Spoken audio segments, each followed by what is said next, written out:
Morning, David. Welcome. Yeah, it's always a fun time. There's quite a bit to do there. We're only gonna start scratching the surface today, but really want to go in and talk to a vendor and possibly pick up some brands or something like that today, but not gonna really get that in depth into it today.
No worries, Philip. I appreciate you being here for that.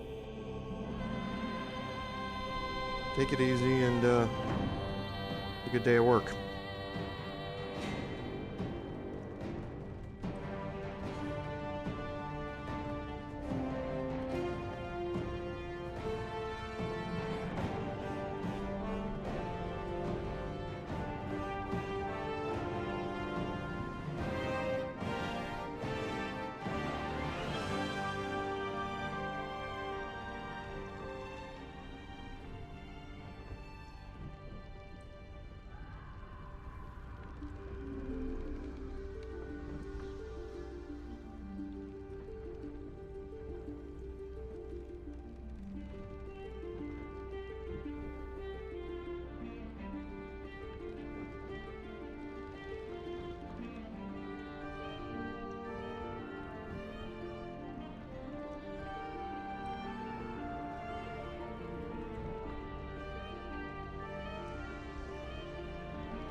Hey, Rudy, welcome.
Welcome everyone to today's live stream, episode 6 of our Baldur's Gate 3 Honor Mode gameplay series. I'm Commander Jorval, and I want to thank you for coming along on our journey today. So not a whole lot on the admin note front this week, so we'll skip right into our recap. And at the end of last week's episode, we had a fight with some mud mephits and the woodwoads at the Druid Sanctuary, which is the old ruined sanctuary in the swamp. And we had looted the message about Kagha. And today we're going to follow up on that. So we're going to jump in here and kind of take stock of where we are real quick before we take a slight detour on the way back to the Druid Grove.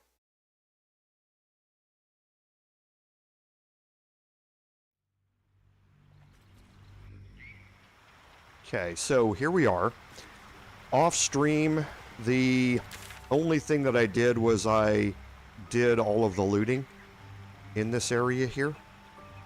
So I picked up a few camp supplies. I did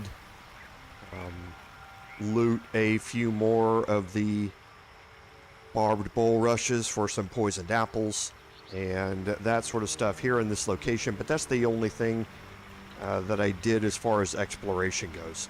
Hey, Ostomer, welcome. The other thing that I did was did some inventory cleanup. I do need to send that off to camp. What I did was just clear out all of the trash. I filled up some trash bags that we have in our inventory, and I distributed some potions. I don't want to have all my potions stocked up in one location. I want to have them spread out. So for instance, if I search for a potion of speed, I'm going to find one in everybody's bag. And what this allows me to do is that if I swap, say for instance, Will out of the party, I can just take this pouch and move it into the new person I'm bringing along with me. That way I don't have to, take a whole bunch of stuff out of the inventory and swap it over to somebody else. I can just quickly grab the potion pouch or the curious book or something like that, and I can just quickly change them over to a new character. It'll make bringing people in and out of the party a lot easier if I keep my inventory kind of spread out and evened out along that. And it also helps with the carry weights. Keeping everybody's carry weights more respectable as well. So those are the only things that I did. However, I do want to head back toward the grove, but first we are going to head to the overgrown ruins.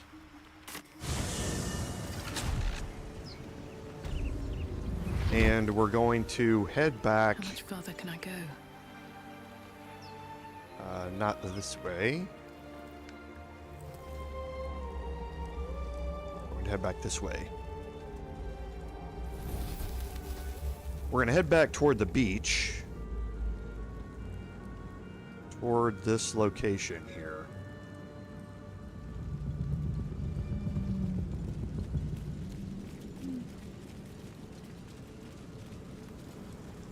And this is because I received a comment, and I apologize if I get the name wrong, from Jakob, who I assume is one of my Polish viewers, who went back and was watching episode 1 and mentioned that I had used Astarion to unlock this trunk, but I hadn't looted it.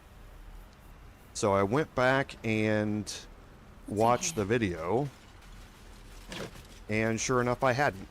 So again, not going to be a whole lot in here, but every single bit helps, and I had just unlocked it and then moved on. So I mentioned when I read the comment that that I was going to say thanks for doing that. So again, thank you very much for pointing that out to me. It was something easy for me to come back to and just pick up. So I certainly appreciate that. One more reason that I do love my community so much. Y'all are great in keeping up on everything that I miss and pointing things out to me, so I certainly appreciate it. So now we can quickly look through our quest log, which we haven't been really maintaining. We've talked to Nettie, we do need to go to the Goblin Camp to rescue Halsin. We're not going to be doing that today, but we will eventually get to it. We saw Shadowheart in a cutscene dealing with the artifact. And then under Save the Refugees, we now have the two options to either kill Kagha or investigate Kagha. So we found the note that shows she's in league with the Shadow Druids. And we're going to go deal with that here in a little bit. Defeat the goblins. We need to make our way into the Baldur's, into the Goblin Camp and deal with them. And that's also part of the Rescue Druid Halsin quest that is here. We met the two brothers when we entered into the swamp, and they want us to save Mayrina, and we're going to work on doing that quite a bit later. We don't want to go into the hag fight under-leveled. We may clear out the exterior of it, but we are not going to go in there under-leveled. It can be a difficult fight. Finished the Masterwork weapon. We picked up the blueprints for that. We're not going to be able to get to that till we get to the Underdark. And searched the cellar. We picked up the Necromancy of Thay. We're not going to deal with it at this exact second. We're going to progress a little bit more before we deal with it. But we will be reading it, getting all the benefits out of it, and utilizing it all the way up through Act 3. We are progressing our companion quests, and we did rescue Barkus last week. So now let's head back to the Emerald Grove. And we are going to go confront Kagha. Now, there are two ways to do this. You can either confront Kagha or you can kill Kagha. Now, the differences are, one, how difficult the fight is. Kagha is a relatively high-level druid compared to where we are right now, and if she becomes hostile, she can become a very difficult member to fight against. There are two other allies of hers that will also turn hostile with it, so we will find ourselves in a 6 versus 6 fight with the 4 of us, Wrath and Silver, against the 3 Shadow Druids, Kagha, and 2 of her allies. Now, the reason that you might want to fight that is because of a particular item that she has that you can only loot from her. You cannot pickpocket it, you can't buy it from her unless you, like I say, do some shenanigans with her attitude. And that amulet is the Broodmother's Revenge, which is whenever you are healed, you coat your weapon in poison, and it does an additional 1d6 poison damage. Now, that's a big damage writer to add on to your melee attacks. The poison lasts for 3 turns, I believe. It might be only 2 turns, but it's either 2 or 3 turns.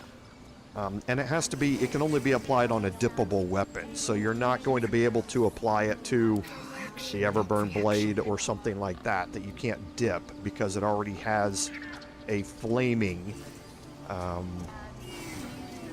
attribute to it. But any other weapon that you can dip, it will apply that damage to as soon as you're healed. Now, this works really well in conjunction with things that auto heal you. So either when you take damage, you get healing, or at the start of every turn, when you get healing. So especially later on, it can be very, very useful. But if you are able to get anything that does some sort of life stealing or healing you upon hit or anything like that, it can be a good damage writer to have. Now, that's why you would necessarily want to fight. However, we're going to get that amulet a different way. Just a little bit later on. We're not going to get it right now, but we are certainly going to get it. And we're going to get it after we've dealt with the Goblin Camp. and I'll show you how we're going to do that. But for now, we're going to head in here, and we're going to confront Kagha. And I want to make sure of what I'm sitting at here.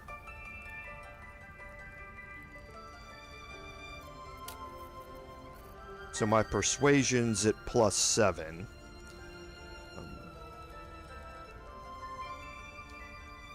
Because Kagha is a persuasion check that you're going to have to make. And you're going to have to make 2 of them while you do this. So we're going to head down here, talk to her. We're going to make sure that we have the silver pendant on her, just in case she's the only one who gets into combat here. Because she will be the only one who's going down there. I'm going to put everybody in hiding. I'm going to break the group. I'm going to go down here and talk to Kagha.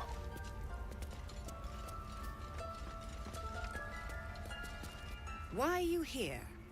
I sent you to Zevlor.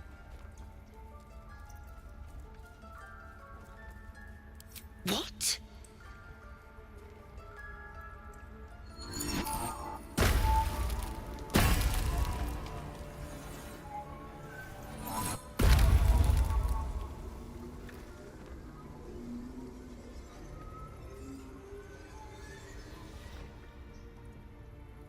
Hey, Lord Henry, welcome.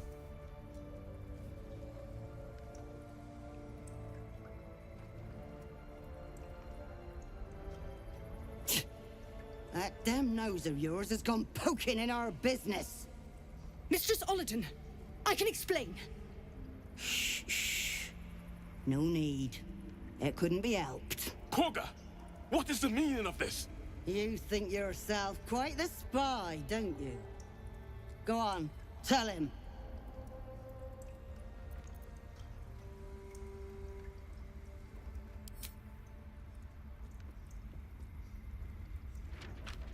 What in the cloakwood? Kagha, have you lost your mind? Halsin is weak, Wrath. But in the shadows, we are strong. We are safe.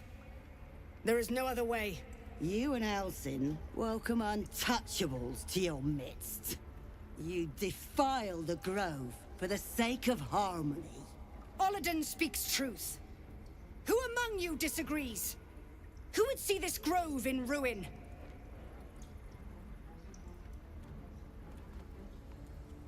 The choice is made. Kagha, burn the tainted away. Start with the snitch. As you say, Ollerton. Okay, so here's your first check here. Now you can do this a couple of ways. You can detect thoughts. If you have high wisdom instead of persuasion, you can detect thoughts and learn, and it will open up a conversation item that will lead you to an automatic pass. Or you can do the persuasion check, which we are going to do here. It's a DC 15. We're going to add in friends. Now with 15 and a +7, I think I'm just going to add in guidance. We do have inspirations to use if we miss this. Like we did.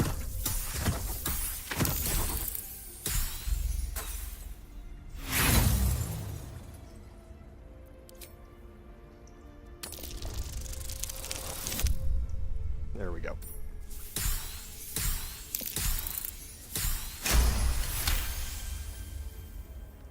No. You don't know what you say. In shadow, we are purified. You watch Kagha closely. If she is moved by your plea, she gives no sign. Okay, and now we're going to have a second check to make. And again, we're going to take the persuasion option here.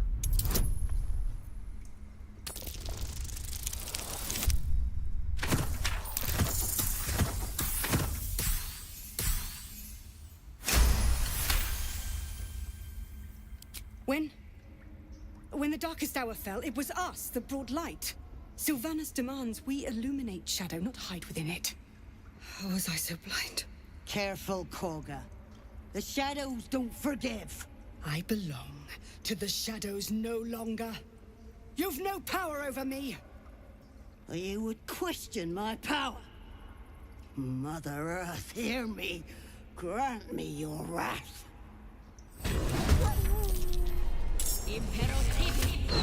Okay, Oladan is almost always going to go first. She has a big bonus to dexterity here. And she also has halfling luck. So she almost always ends up going first. You're going to...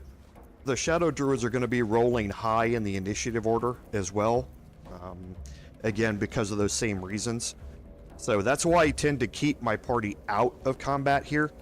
This fight isn't going to be that difficult. With Kagha, like I say, being level 5, she has a huge hit point pool. This is something that we do not have at level 5. This is because of honor mode increasing the hit points of everybody, and since she can possibly be an enemy, hers are increased as well. It can be a difficult fight with her. She is supposed to be balanced out by Wrath, but you can see, no. Wrath is more like us with our hit points, and that's because he can't become an enemy during the normal playing of this. But since Kagha can, her enemy hit points, quote-unquote, are increased. So on honor mode, she can be quite a bit difficult. You're going to be fighting all 4 here, and you're going to be fighting Findal and Loic as well, and you're going to have Wrath and Silver on your side, who are just not very high-powered. So you can do this fight and take her out if you want the Broodmother's Revenge now. I would just suggest against it, and get it a little bit later. Okay, so we're going to start this off with a slashing flourish melee because we can get both Ren and Oladan here. We might be able to break concentration here as well. And I want to... Okay, so no resistances. Oh.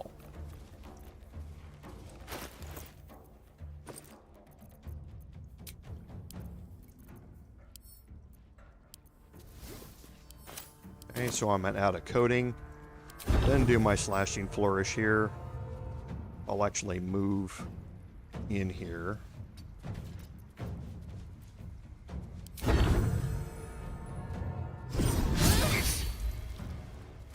Okay.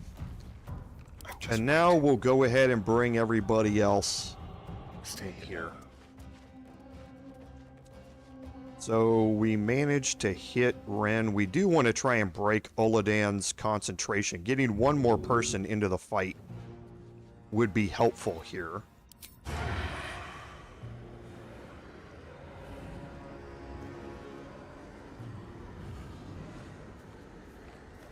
I'm looking. Oh, okay. That was a 34. Thank you, Astarian. I appreciate you. Not a peep.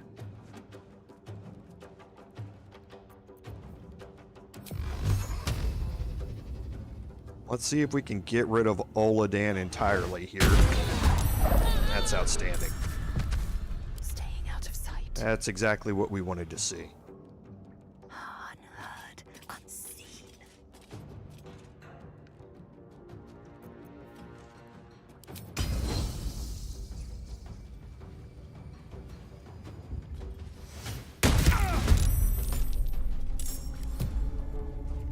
Okay, so for me, I'm going to end my turn.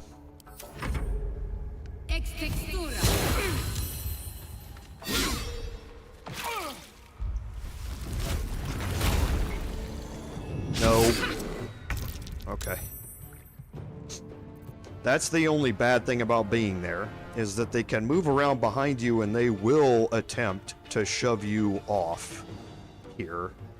And that was a mistake on my part. Not positioning myself correctly for that. So we definitely want to... Let's see if we can actually focus Pinta a little bit here.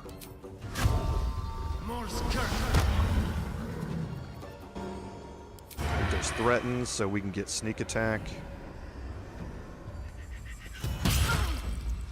Perfect.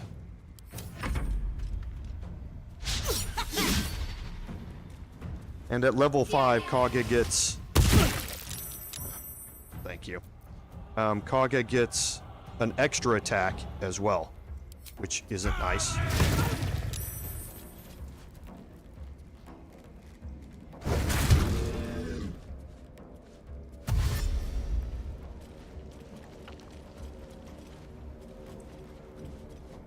Take it one step at a time.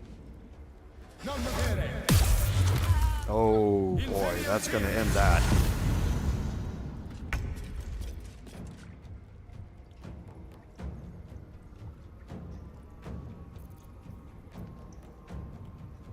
Make way.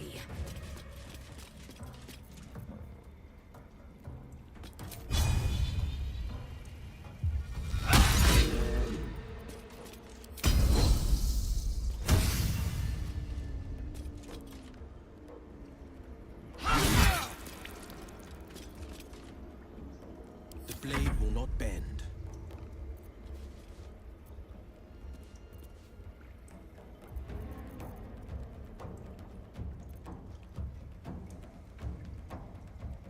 Coming through.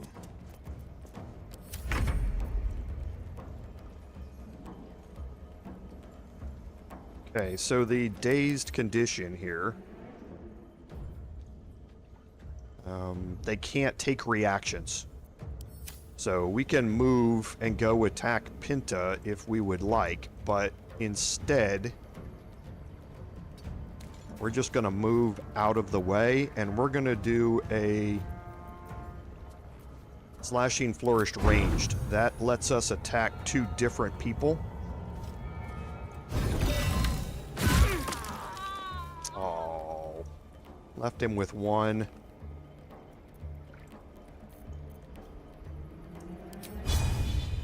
No hesitation.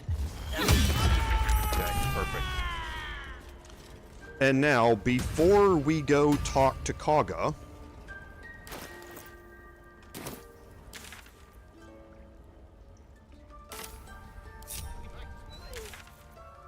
we're gonna go to the camp. And we are going to Right on my feet. bring Astarian. Astarian's already with us.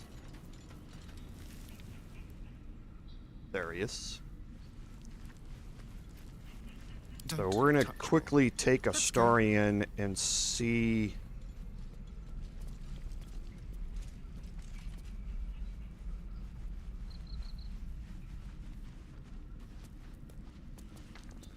If Withers has any gold on him. He does not. Intestines throb. So we're going to talk to Withers and we're going to respec. Thy wheel of fate turns ever to the dark. Dost thou require a new ally? Or mayhaps a resurrection instead? We're going to change classes. As thou desire.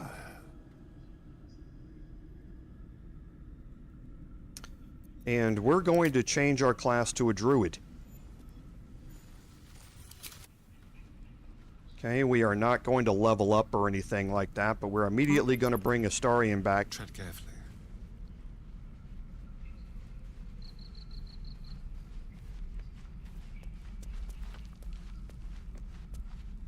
Time for discretion. What a generous pocket. Take the gold back. I have such a headache. And now we'll leave camp. Now that we are a druid, we're gonna talk to Kagha. You won't find it here. Whatever. Wrath thought me a danger. Seems I've proven him right. Silvanus bid me to protect my people from harm. Yet I was the one to inflict it. There was but one druid who guarded the circle, who protected our ways. We are forever in your debt.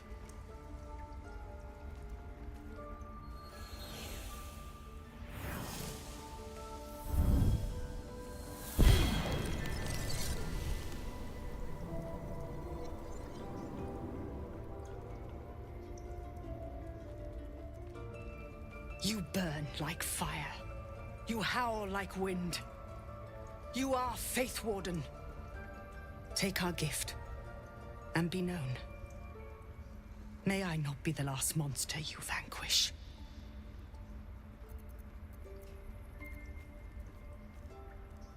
When you speak, the circles will listen. Among druids, your words will shine brighter than sun.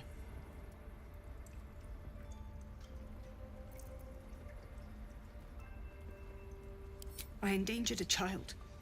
I betrayed the circle's trust. We will stop the rite, and I will stand trial. My fate lies with Silvanus. May he have mercy.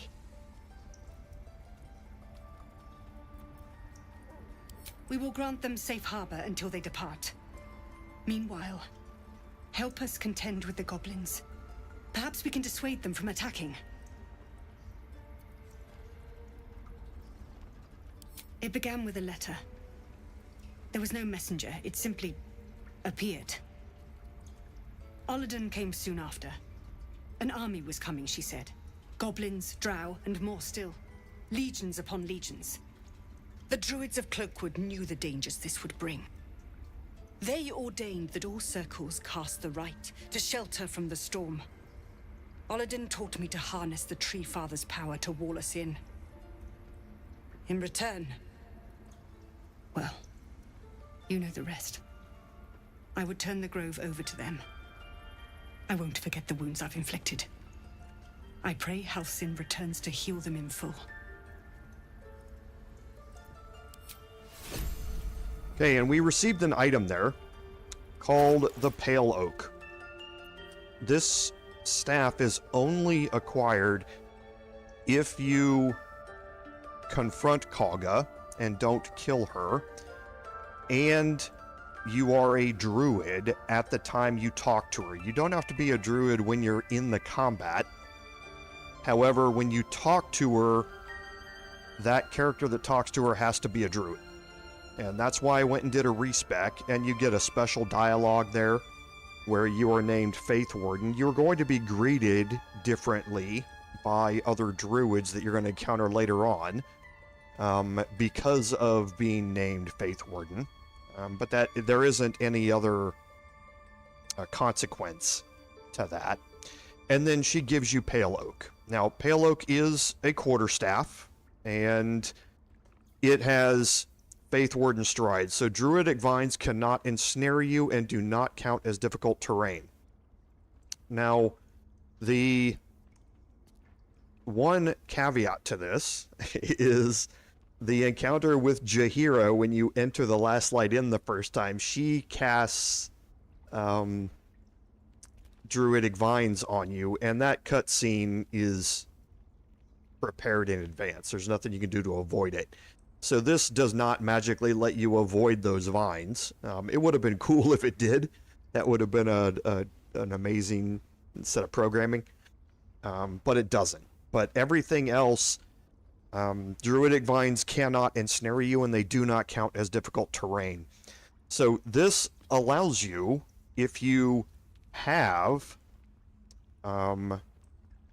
druidic vines as a spell, this allows you to cast it from the staff once per long rest. It's a 3-meter radius, so it's a pretty big, or pretty decent radius. It's the same size as,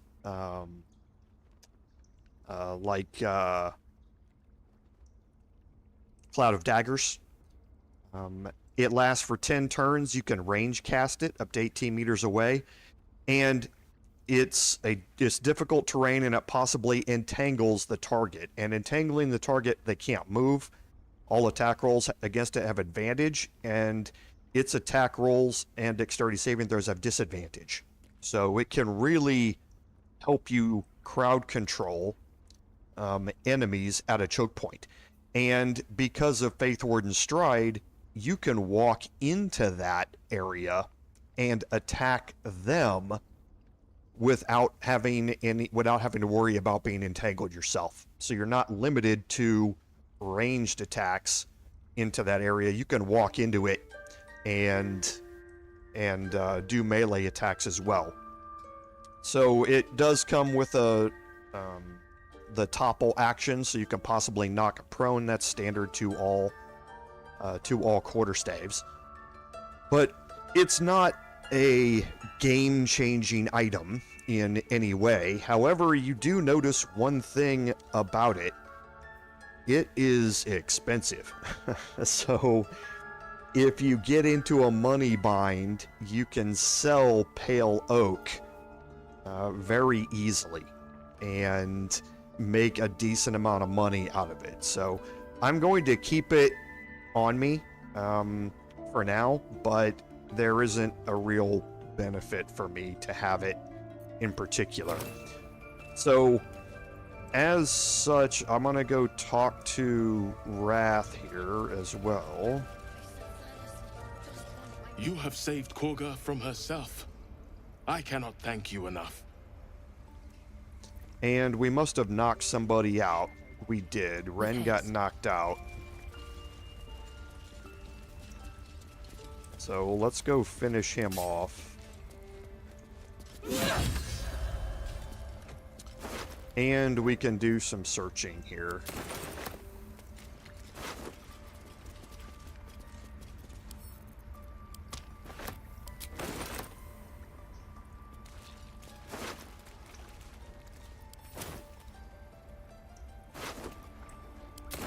You will face Silvanus' justice. If it's an argument you seek, Maybe I need more pockets. you won't find it here.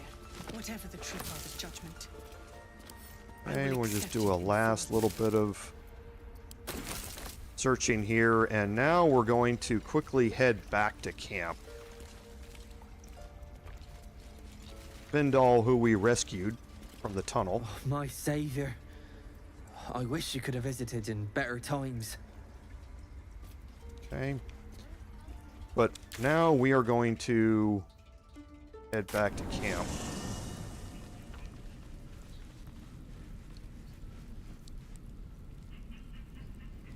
And let's see what we can give Gale. My condition is worsening again.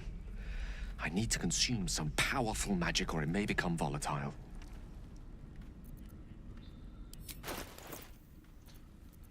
So what do we have here? Probably chimeras.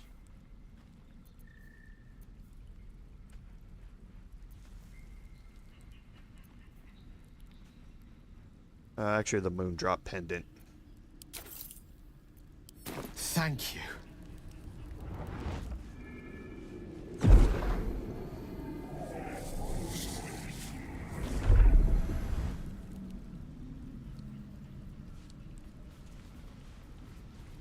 It is a strange experience. Each time anew.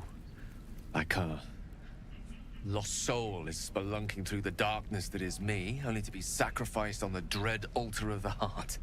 Somehow the second artifact hasn't had the effect of the first. It's somewhat relieved the discomfort, but I fear my hunger hasn't quite...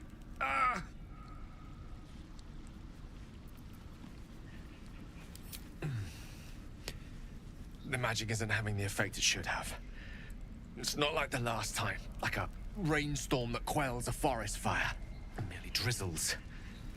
The embers still sizzle, the fire remains undefeated. I'm not certain what's going on, but nothing good. Please, I need to think. I need to retrace my steps to a glade of calm and think. Thank you for the artifact. A great deal of trouble it was too. A great deal of trouble indeed. Okay, so that should be the second artifact with Gale, so we should be okay for now. So we are again going to head back to Withers and respec. Thy wheel of fate turns ever to the dark. Dost thou require a new ally? Or mayhaps a resurrection instead?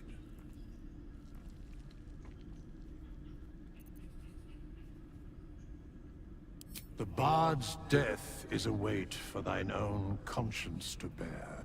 She will be left to the peace of eternity, where the urge shall seek her no more. As thou desire. Okay, and now we're going to go back to Bard again, and this is now going to have reset things. So our initial ability scores are still going to, yeah, see, they've been reset as well. So now we're gonna have to quickly go through and reset these.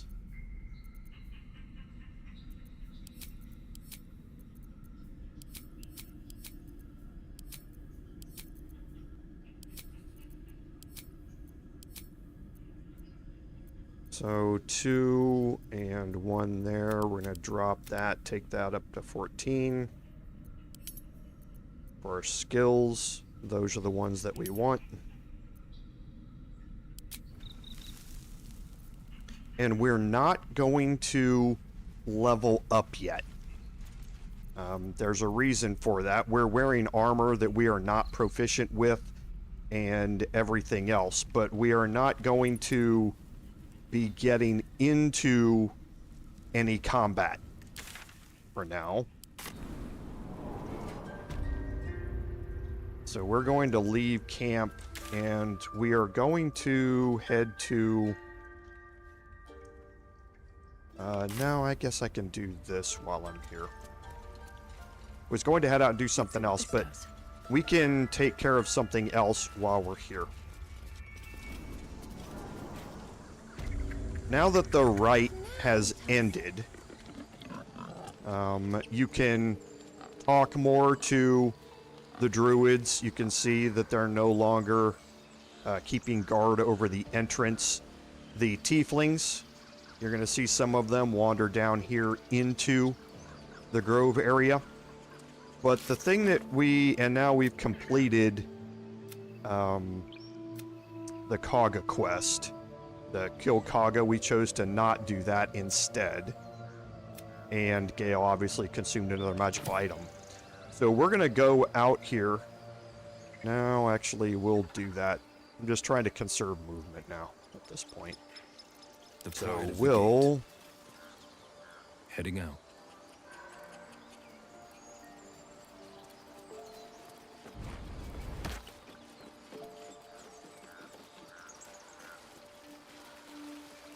Okay. And now the druids are no longer actively watching this area. You can see there's a big gap in the detection cones here.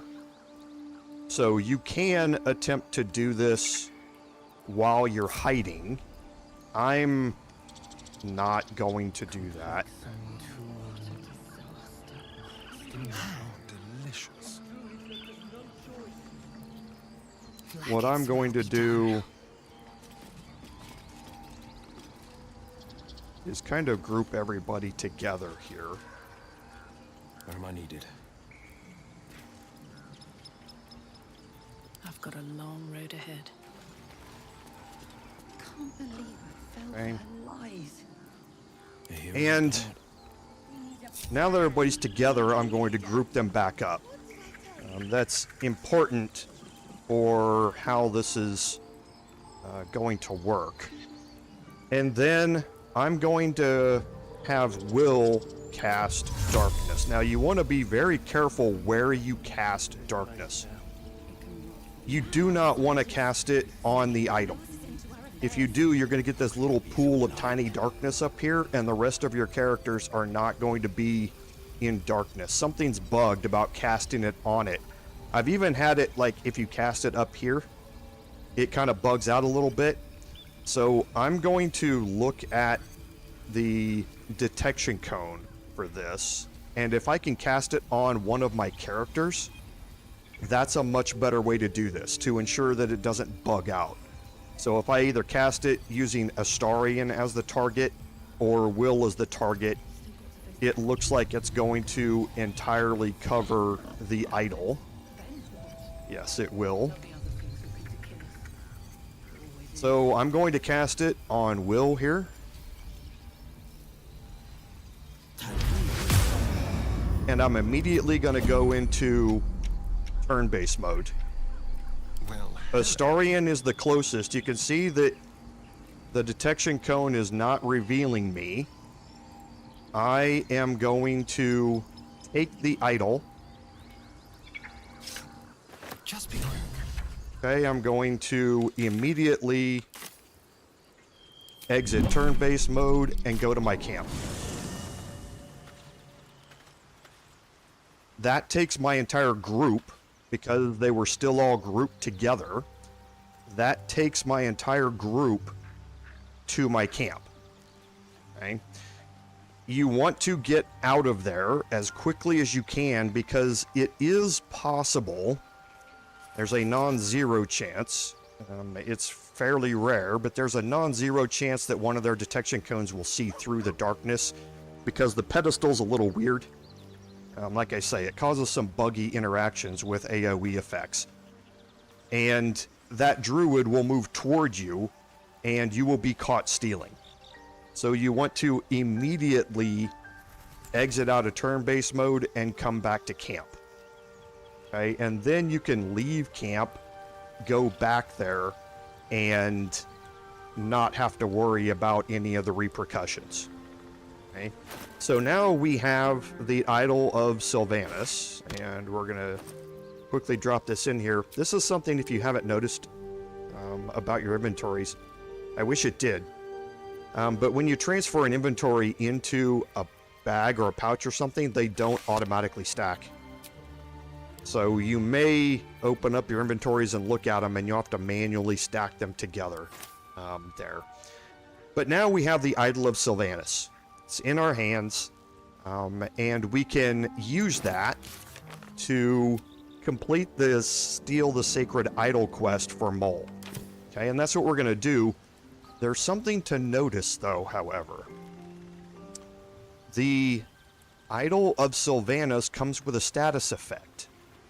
Silvanus's Blessing. You have proficiency in nature and animal handling checks. So if I go look at Astarion, he now has his proficiency bonus, which right now is +2, being added to nature and to animal handling. Now this is in an AoE around Astarion, or whoever is carrying the idol. So here is Shadowheart. You can see it's a fairly big AoE. It's a 6-meter AoE around you. So when you're adventuring with this, it's a large area that is normally going to be encompassing most of your party when they are together. The idol doesn't weigh hardly anything. So it is an easy thing to carry around on you while you are adventuring, that will give you advantage on nature checks. Now, why is that important? A lot of the, or some of the checks that you're going to be making while you're walking around, those are going to be either perception, survival, or nature checks. And this gives you a way, without having a high intelligence, to gain the bonuses of a +2 to your nature check passively while you're just walking around for almost no downside. Okay? So it's a very useful item to have, but we need to give it to Mole.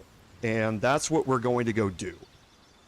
So we also need to check back with Withers here because we did a respec. Very, very quiet. A quick profit. A very penetrable pocket. Okay, this is going to start getting dangerous. Okay. Stepping softly. I say that because I have had it happen. People say you could just pickpocket Withers all you want. That is not true. I would tell. I can't stress it enough. That is not true. I have had multiple failures in a row trigger one of my own camp companions to become hostile toward me, and Lae'zel beat the living crap out of Astarion. Okay? I don't know what causes it. I don't know why it's there. I don't know if it's only in certain camps where companion detection cones overlap Withers. I don't know what causes it. However, I'm not going to play around with it in an honor mode playthrough. So if I can't pickpocket him in 3 attempts, I'm going to stop and come back and do it later.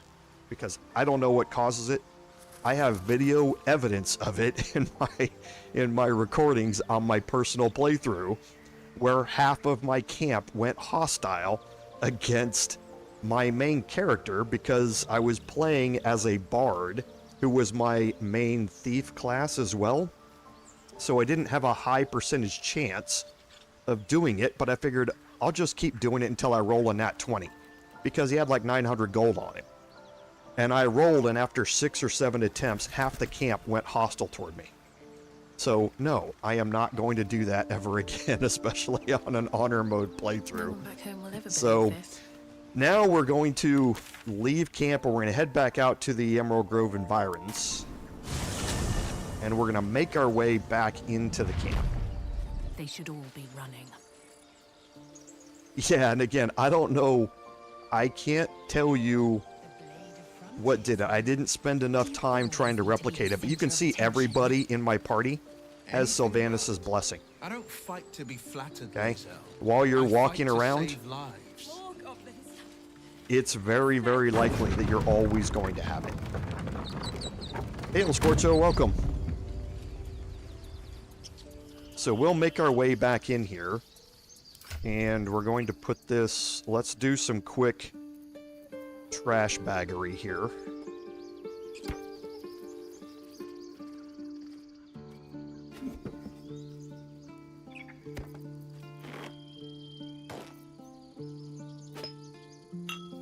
And that will use or bring back the basic poison that I used during that encounter. And I think I'm going to be just over my limit if I take that. So I will remove something from my trash bag here.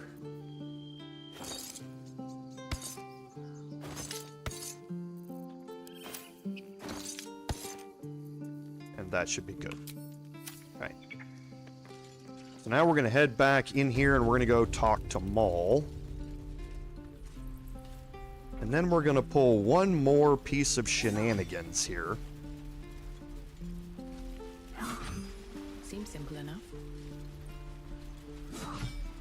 Before we leave the grove.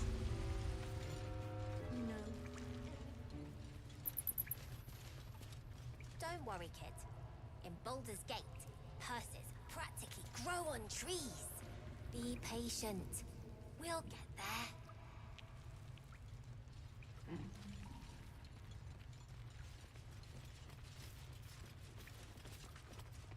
Okay, so we are going to go here. We're going to leave our group together, and we're going to bring Astarion over here. Now,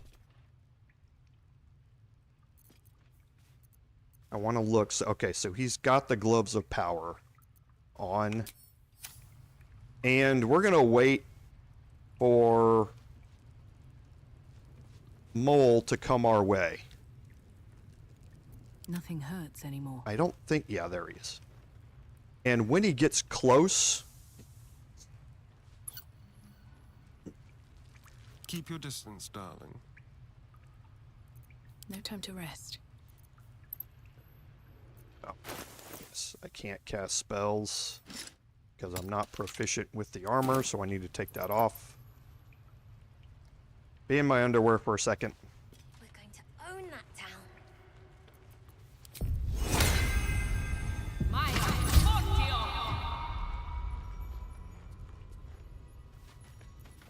Don't want to draw any attention. Okay, I messed that up.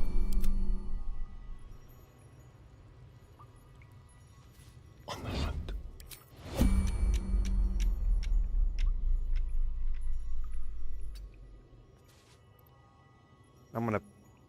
I can't do this now. What am I doing? No, that was dumb. Better boots. I got ahead of myself. I need to talk to Maul first. When do I get to run the ring scam? Light on my feet. Why is everybody stuck in... There we go. I need to talk to Maul first. I don't know what I was thinking. Boots have seen everything. You never got caught. Okay, come here. Something's on my mind. I had a feeling you'd be back. Back to the underwear again. Okay, so the idol's all yours. Thanks. See you in Baldur's Gate, I hope. Now scram. Before I get emotional. Okay, and we're going to get the Ring of Protection. The Ring of Protection is a great early game ring. It gives you +1 to armor class and +1 to your saving throws as a ring slot, which is really, really good to have. So now we're going to go over here. And... Someone there? Going to bring Astarion over here. Is that blood? No. Trust no one. Okay. And now we're going to attempt to pickpocket Mole. It's gonna pass. He's got the Idol of Silvanus. We need to roll a 12 here for this to succeed. Almost too easy. And I succeeded. So now I'm going to immediately exit turn-based mode and go to my camp again.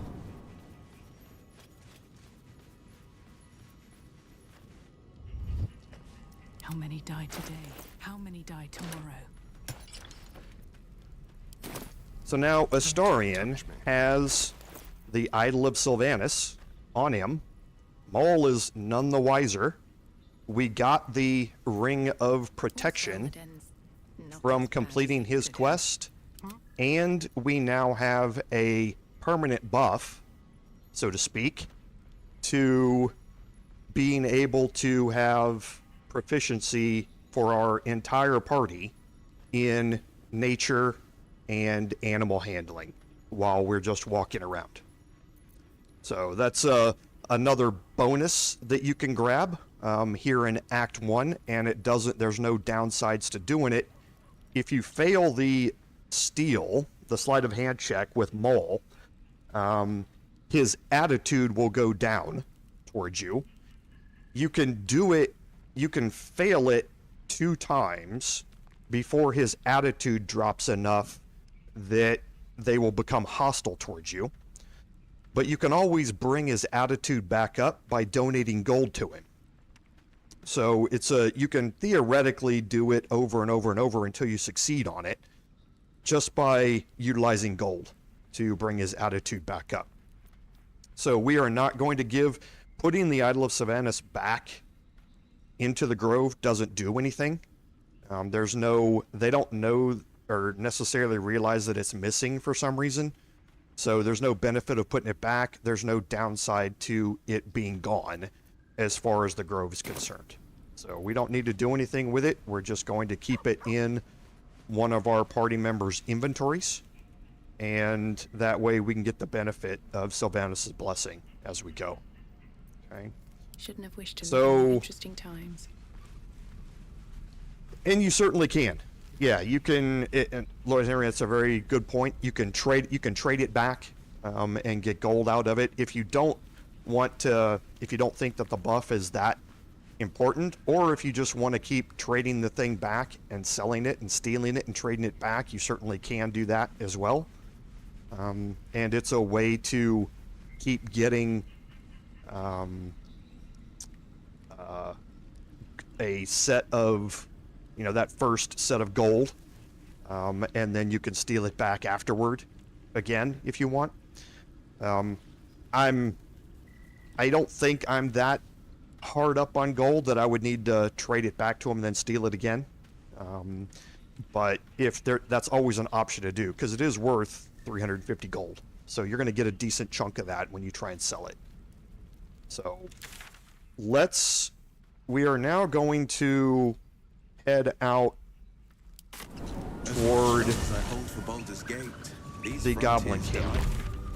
If you look at our map, we have started to explore the Sunlit Wetlands. We do have some stuff that we can certainly go in and open up down here, but we want to explore around the west and southwest sides of the Blighted Village.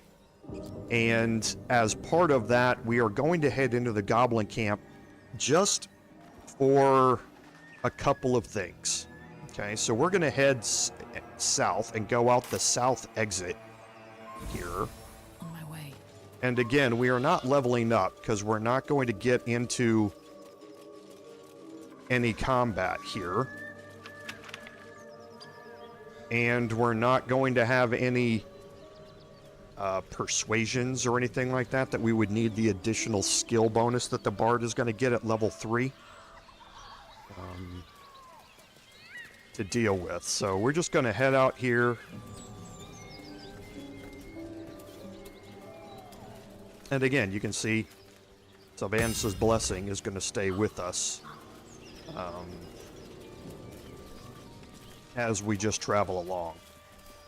I believe we might not know. We have not done this yet.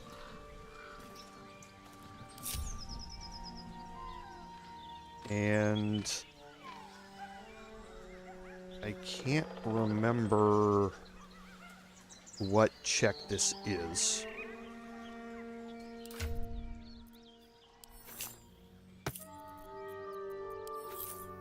But now that I don't need the check for myself, I can move this over to Will and have Will cast guidance. I'm feeling a bit parched. It's survival. Me too.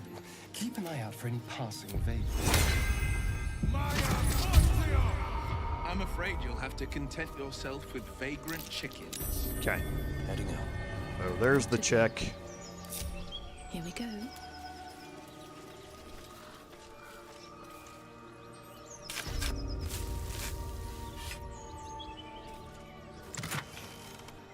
A lot of camp supplies in here.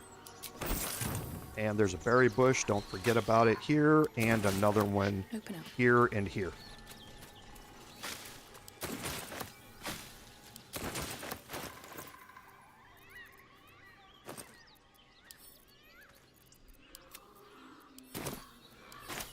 And you know what I'm going to do? I'm going to trade trash bags. So I don't have to keep switching characters to go looting stuff.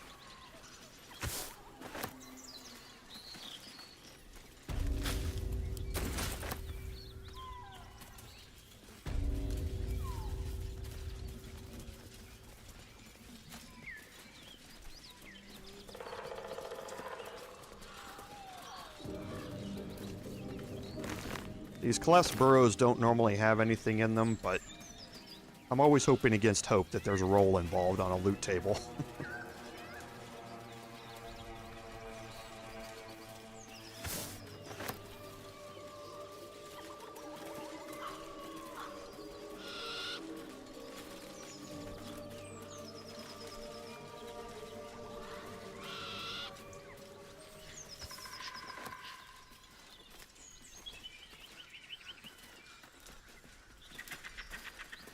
There's a hunter snare here. Yep.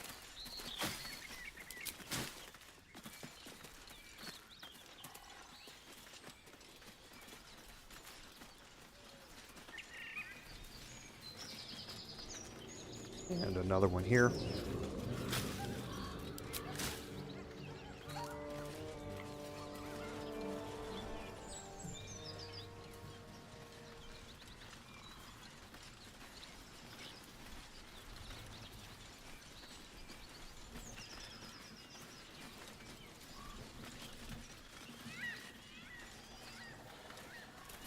Now, I honestly can't remember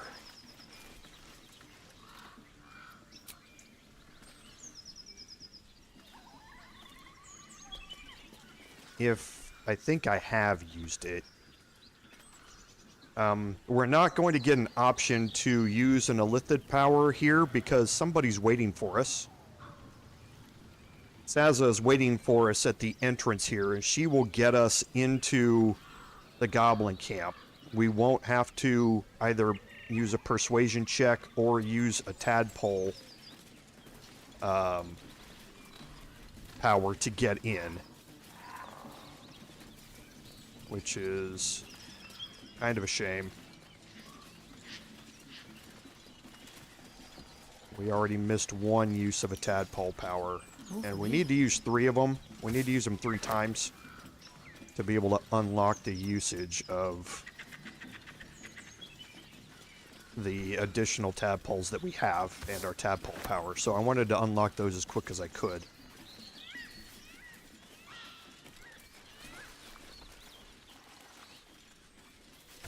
But we're actually going to try and get an achievement here in honor mode that I don't have in my personal playthrough.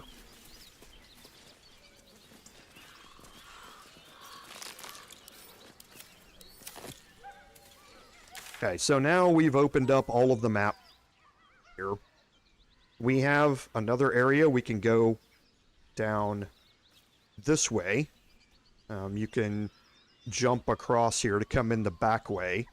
If you don't have Saza with you and you're not able to pass the persuasion check at the gate, you can always attempt to enter through this way here as well. We don't have to worry about that though. So let's head across the bridge.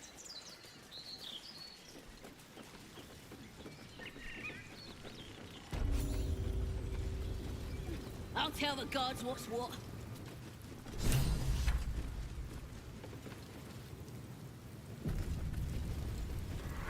Goblins ahead. Well, look what the rat dragged in.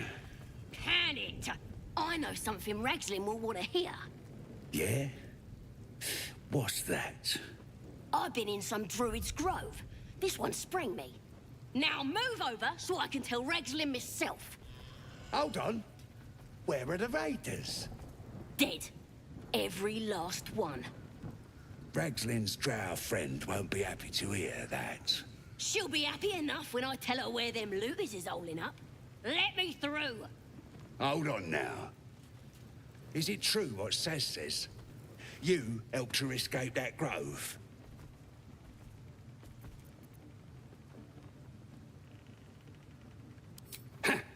Then behave while you're inside. Our people don't mind it one bit. That's enough out of you. Come on. Gotta let the drow know where them looters is. We'll be heroes. Okay. So that gets us into the Goblin Camp without having to smear crap on our face or pass the check here, the persuasion checks here at the gate. So Saza's going to take off. She's going to head inside, and we can do a tiny bit of exploration around here. There is a check that you can pass concerning the war drums, but it's nothing spectacular. The rest of the stuff out here is going to be marked as steel.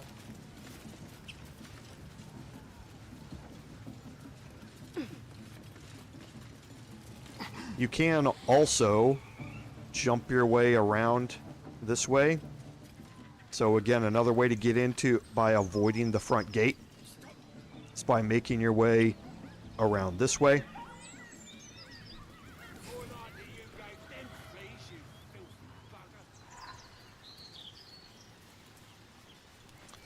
Then you have here. Now again, you don't have to do this because there's no XP for sharp as ever. Disarming traps. Still breathing, despite everything. Okay, and these perception checks are pretty high.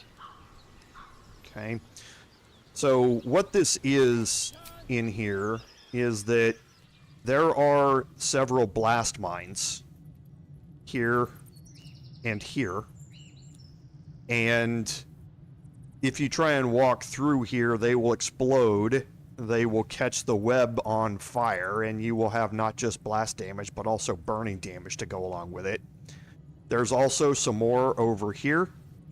So if you disarm these and you jump across here and you move toward this, you could actually hit a blast mine here and it would knock you back into this chasm here.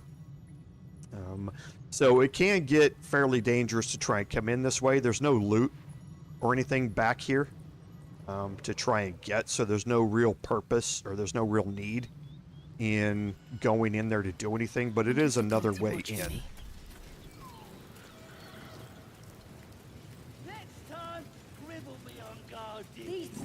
All of the stuff in here, like I say, for the most part, is going to be marked as steel.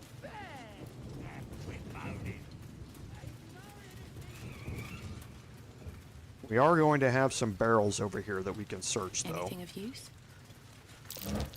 There's another perception check for some more blast mines that are in here. So don't go past the barrels. Yep, so you can see one there. Someone's left a trap out for us.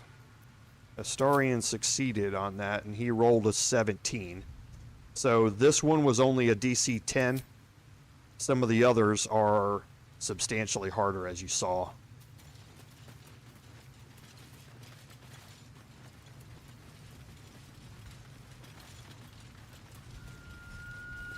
All of this stuff up here is going to be marked as steel as well.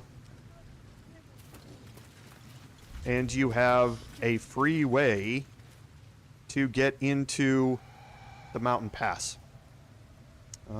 This is a way that we are going to certainly go look at here in a second. But first, we're going to head into the courtyard of the Goblin Camp. Just opening stuff up along the way. But yeah, there are a few other things that we can search on our way in.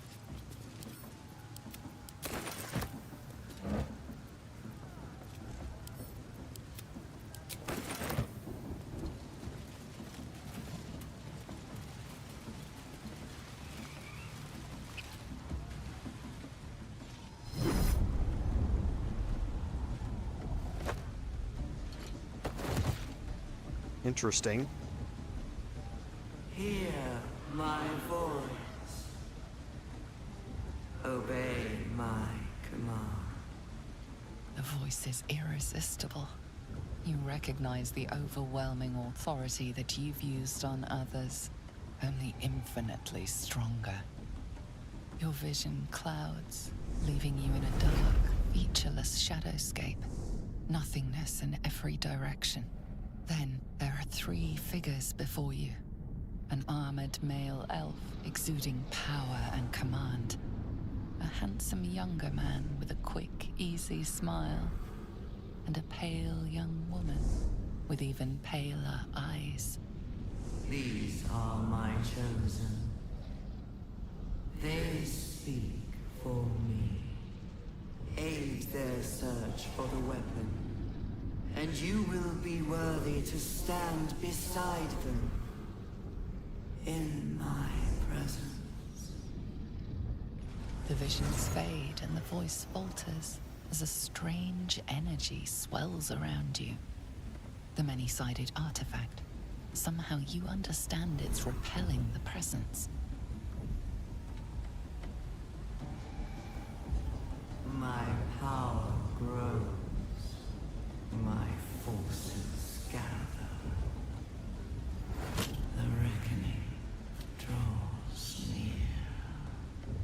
voice is quelled.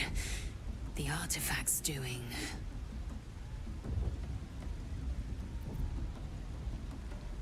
No answer presents itself. The artifact is dormant.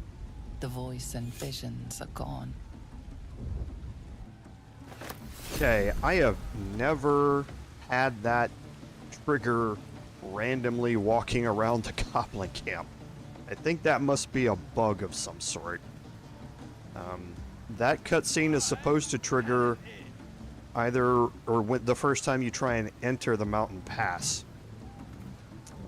And it's proximity based, either when you are right after the Githyanki patrol or whether you're much farther up that pathway back here toward the mountain pass. We were going to have it anyway, but it's just very weird to see it trigger there. I've never had that happen.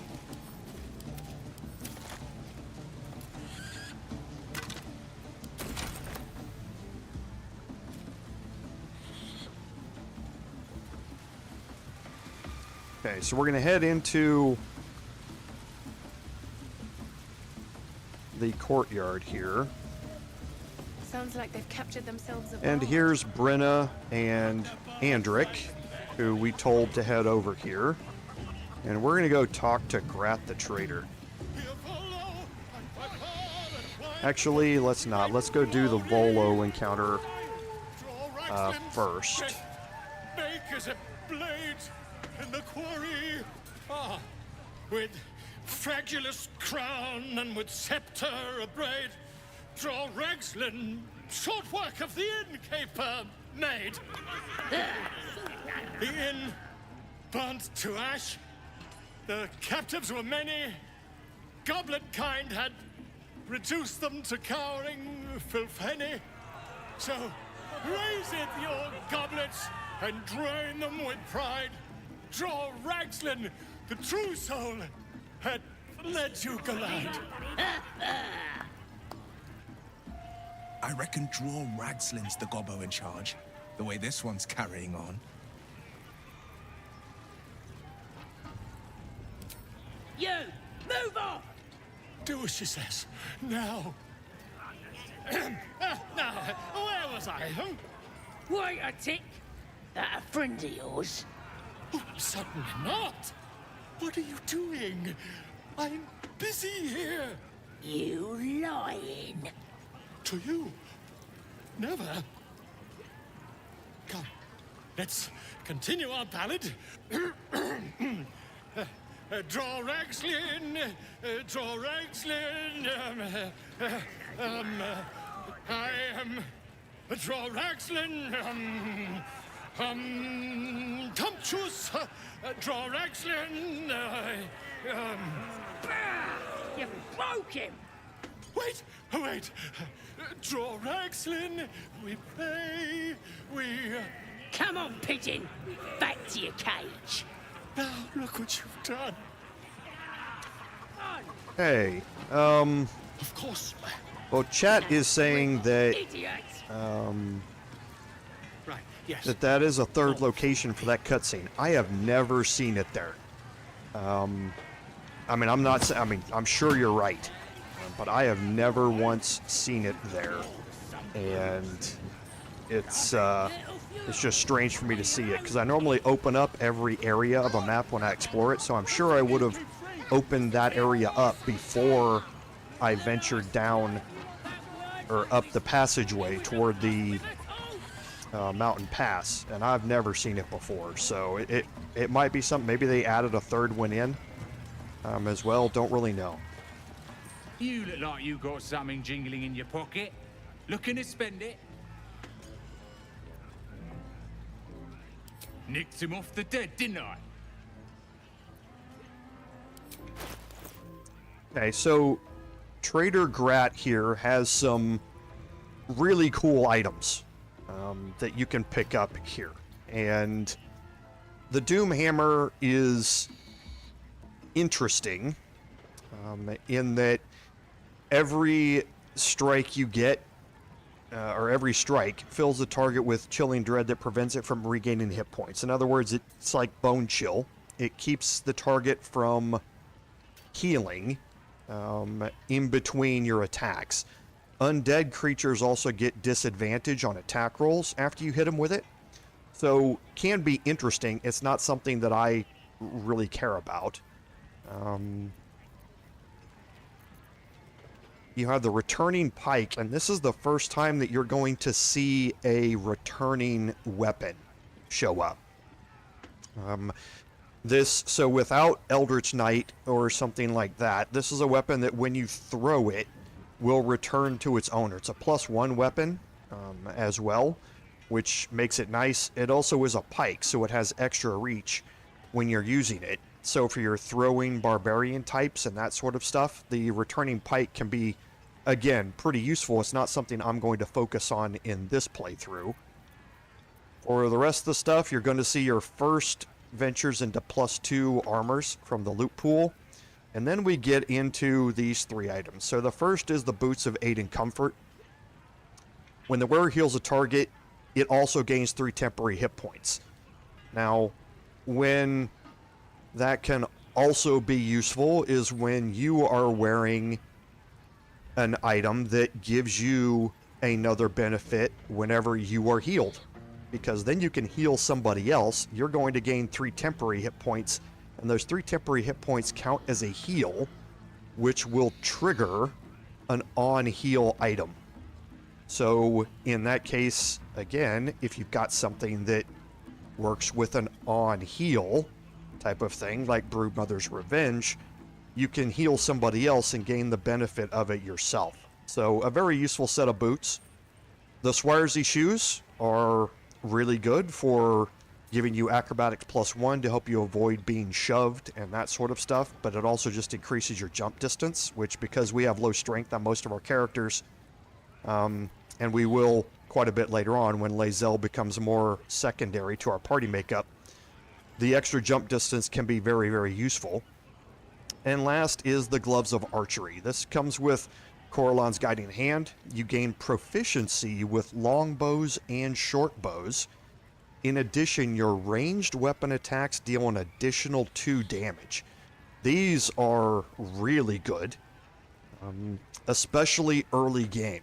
And for classes where you are not necessarily going to have that proficiency off the bat, being able to have proficiency with longbow can be very useful.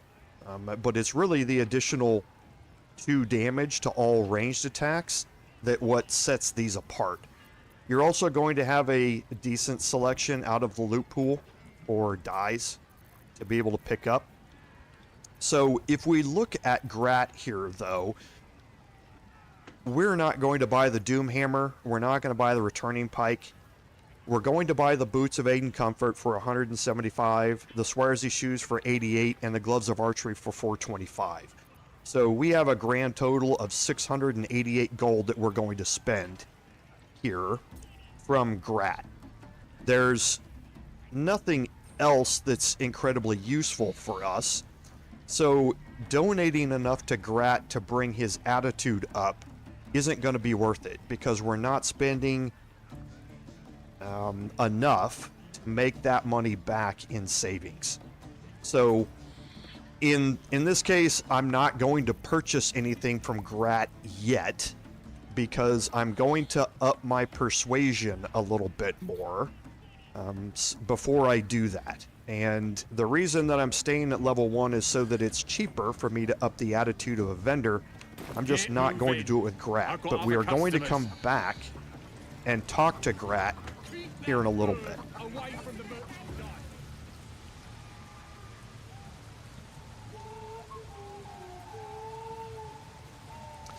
Yeah, like I say, that's the first time, Ostomer, I've ever seen it there. So I'm anxious to know when that happened, when they added that additional one in, because I certainly have not ever seen it.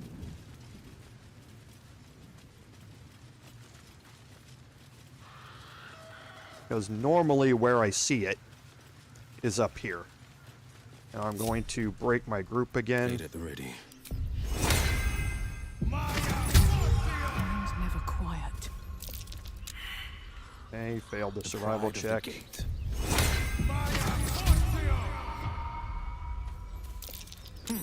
it is. What's that?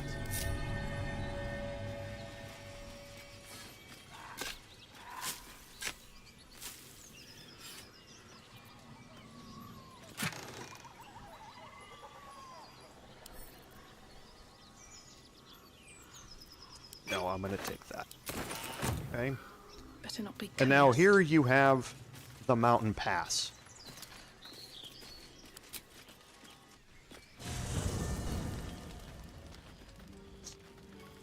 This was bad. This was bad. Hellfire. She's coming. Well, I completely forgot about this, chat. Completely and totally forgot. Well, you've been naughty. And you know what happens when you're naughty. So, fan favorite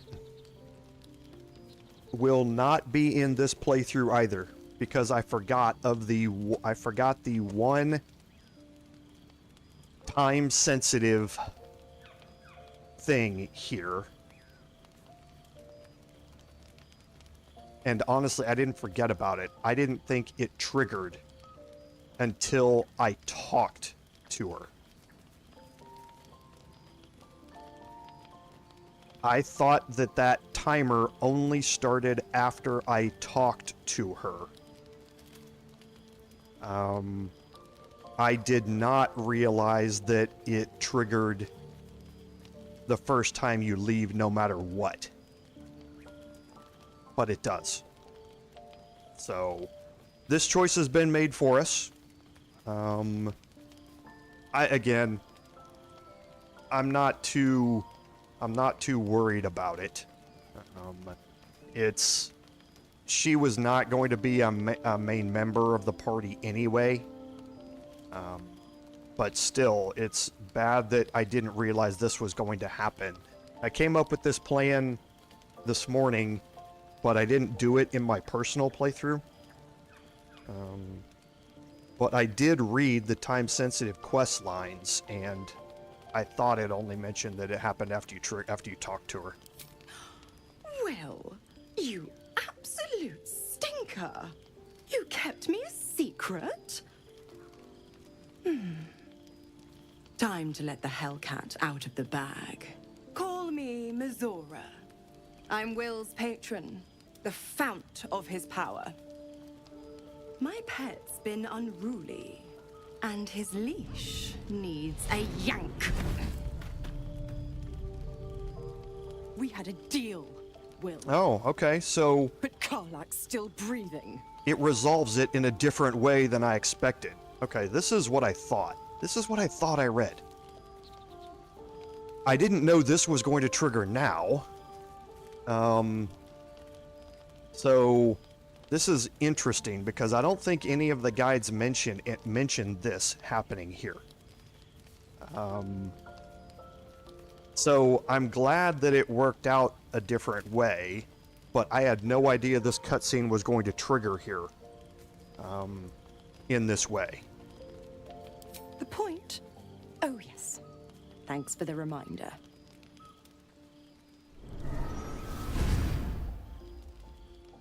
Will burns in the fires of Avernus. The lightning storms of Dis strike his flesh. His soul passes through each layer of the hells, gaining their essence and their torment.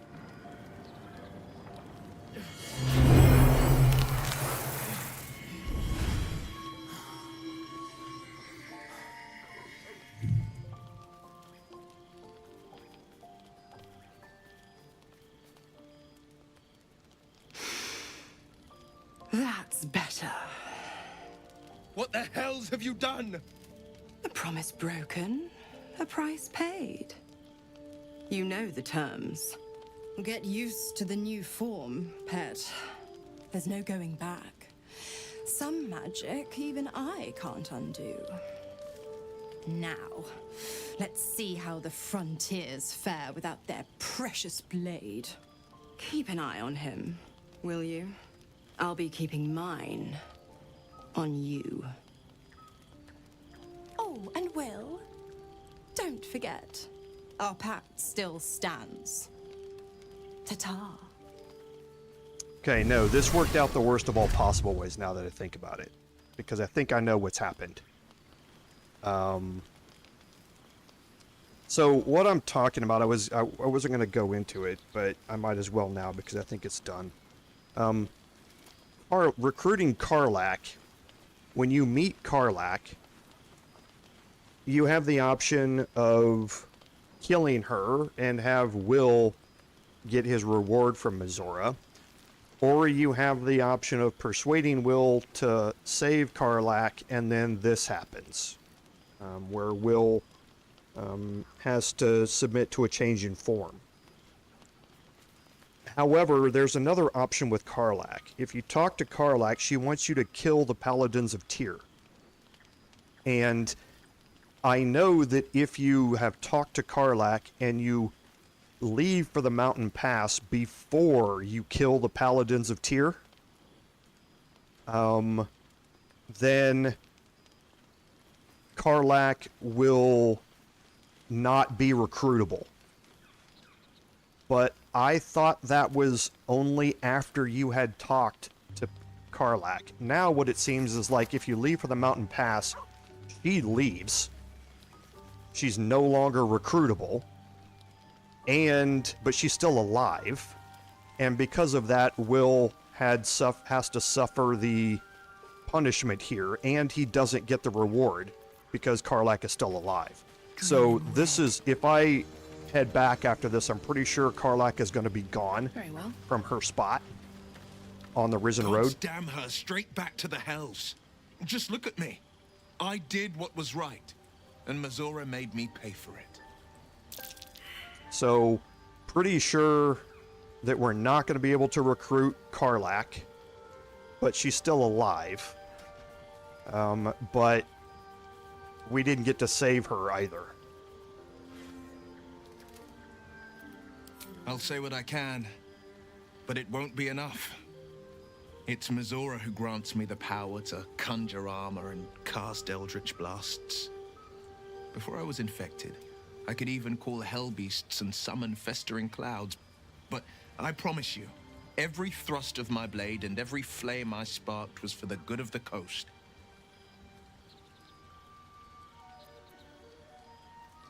I can't utter the terms or circumstances of the pact. I can tell you most all else, but the pact, I'm forbidden, unless Minthara permits it. But I'll say this. The moment I pacted myself to Minthara, I have not regretted for a heartbeat. It was my proudest deed. It was worth the sacrifice. All I can give you on that is my solemn word.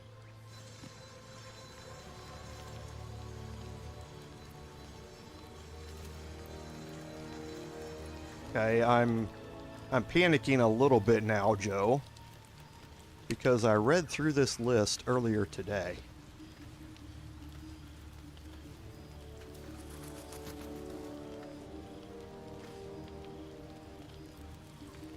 Did I miss this?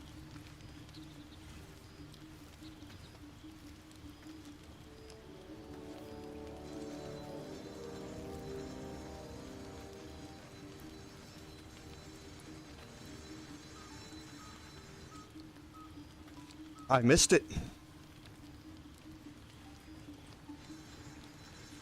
I missed it. So, Joe is right. I knew about the Tieflings, and that's why I did that.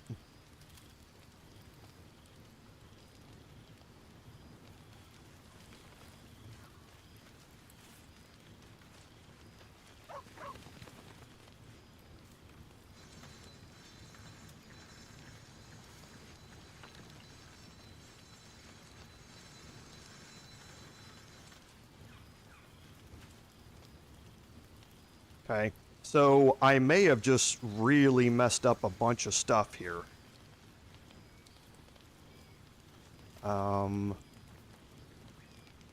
But it is what it is. It's honor mode. So I'm not going to dwell on it. It is what it is. So we will go back and see, yep, because here's all my quest updated.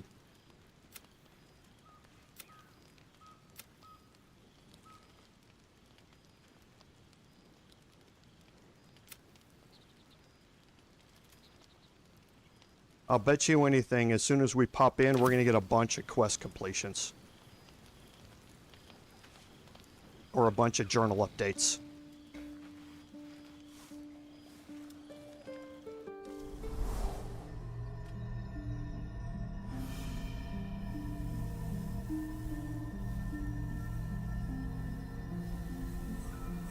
I came just in time.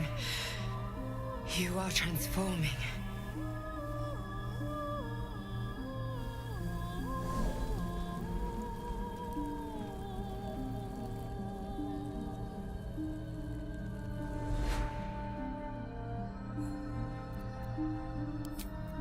Yes, you have. I saved you before.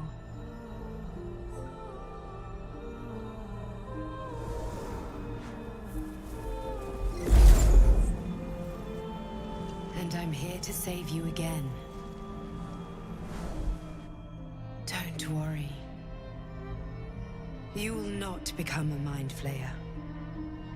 Not while I'm around. I'll protect you.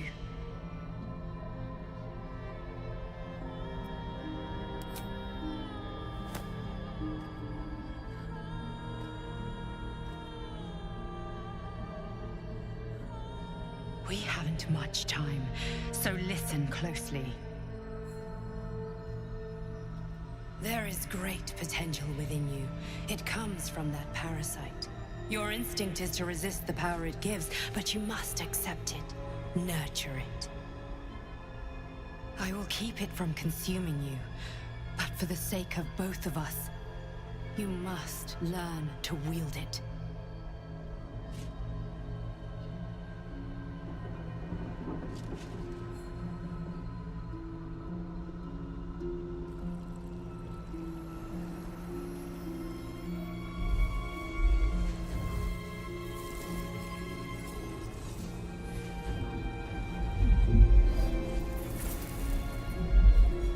A fight for the fate of Faerun.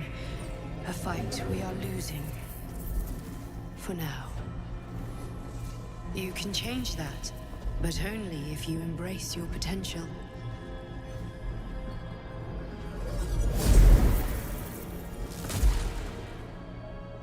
I have to go. The enemy is closing in. I will be back.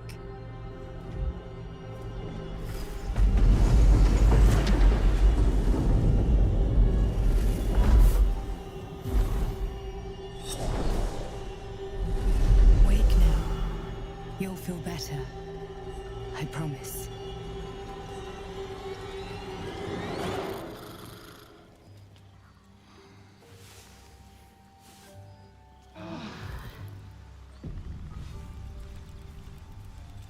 Okay, so during that cutscene, I went and read through the actual wiki list of time-sensitive quests, not the other list from the other website I was using. And there's a few more things on here that we have probably completely messed up this playthrough. But we'll pop out here and look at the damage, because it's going to be extensive.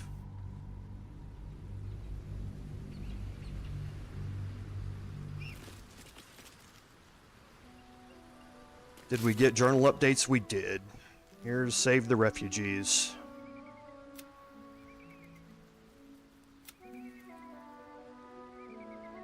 So, Halsin is now dead.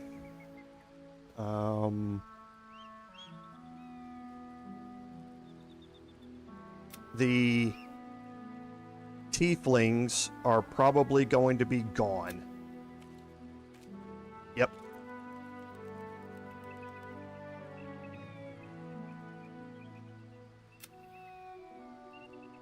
And Karlach is going to be not recruitable.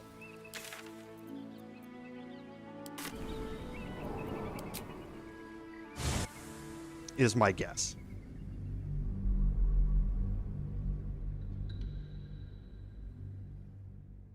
And this upsets me that that list wasn't complete. That's my fault for not reading through the rest of the list, or finding multiple lists and comparing them. It's my fault. Yep. Karlach's quest marker's gone. So, she's not recruitable. Halsin is not recruitable. The Tieflings are all gone. And that means that if they are actually dead, you can't deal with Alfira again, who we went through all the trouble to save.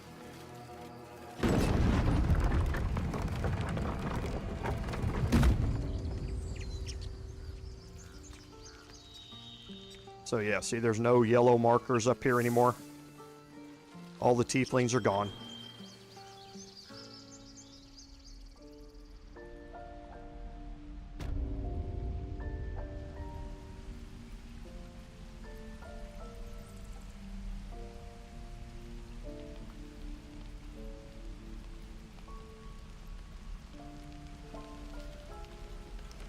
Cursed to put my hands on everything.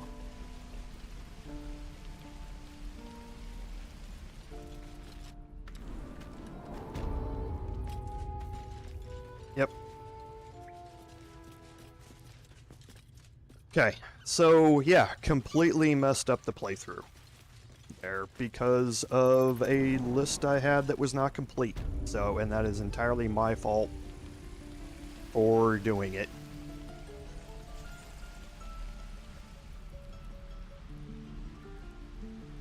So,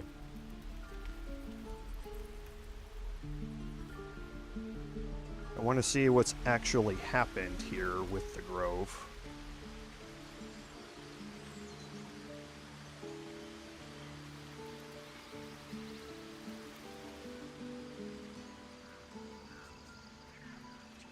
Okay, so the Druids are still here. The Grove still stands, but Halsin, Karlach, and the Tieflings are not able to be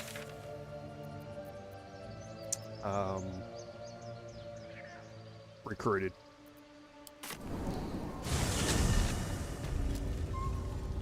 So yes, that was a huge mistake.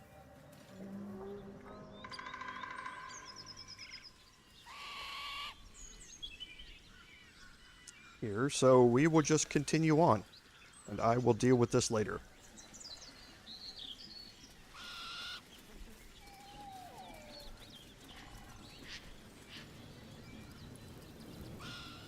You know, I knew when I was planning it this morning before I started, I was like, that would be a great idea to go in there and open that stuff up and have access to it. So I looked at the list and I was like, you know, I should go play this in my personal playthrough and just make sure.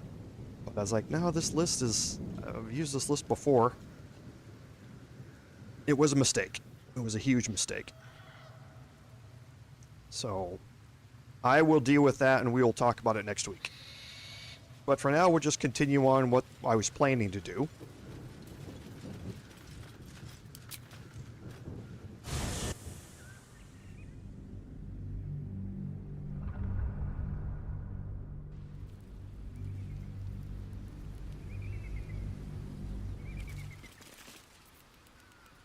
Never wanted the easy path. Okay, so here inside the mountain pass,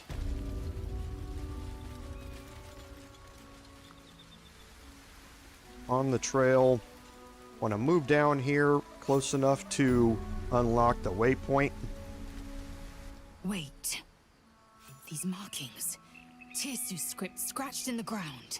A creche must be nested in the temple below. We must go there at once. Githyanki writing. Every word a wheel. Every letter a spoke. The most powerful texts are engraved in slate. Some so ancient, only the most erudite Gish can read them.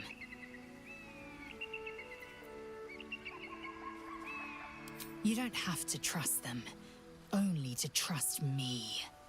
I have not failed you yet, and I have no intentions of it now. I don't need you to believe me for it to be true.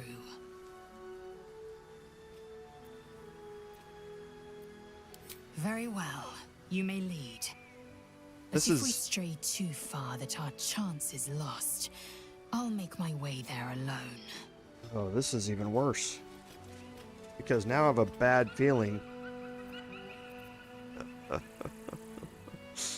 have a bad feeling about that now too. Because I don't know if I'm now locked into being here, and if I try and leave and go back, if Lae'zel's going to get upset and leave the party. Yes. Who goes there? Something else I didn't think about. I have something to ask. Ah, a friendly face. Oh, you are a sweet, sweet blessing, my dear. You know, I've had nothing but trouble all day. I've been accosted, chased, insulted. Look over there. Do you see that wretched little hive? Oh, it certainly looks that way. But inside, it is swarming with brutish, stupid, rude Githyanki. Brutish and rude by your wretched standards, but stupid. Kachaki. Your charming companion would call it a creche. But it was built on what remained after the Githyanki slaughtered all of the monks.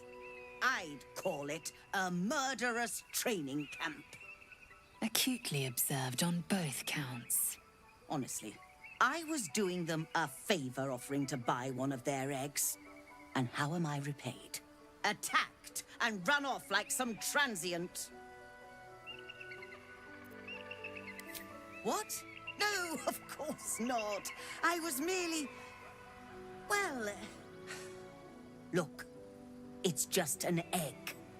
The Society of Brilliance asked me to acquire one of their roe so they can incubate it and, once it hatches, raise the spawn in their tradition. Please, do enlighten me. What is this tradition? The Society believes a Githyanki raised in a peaceful, nurturing environment can overcome its violent nature. I'm sure your friend would agree. A Githyanki is as likely to forsake its violent nature as a gnome is to fly.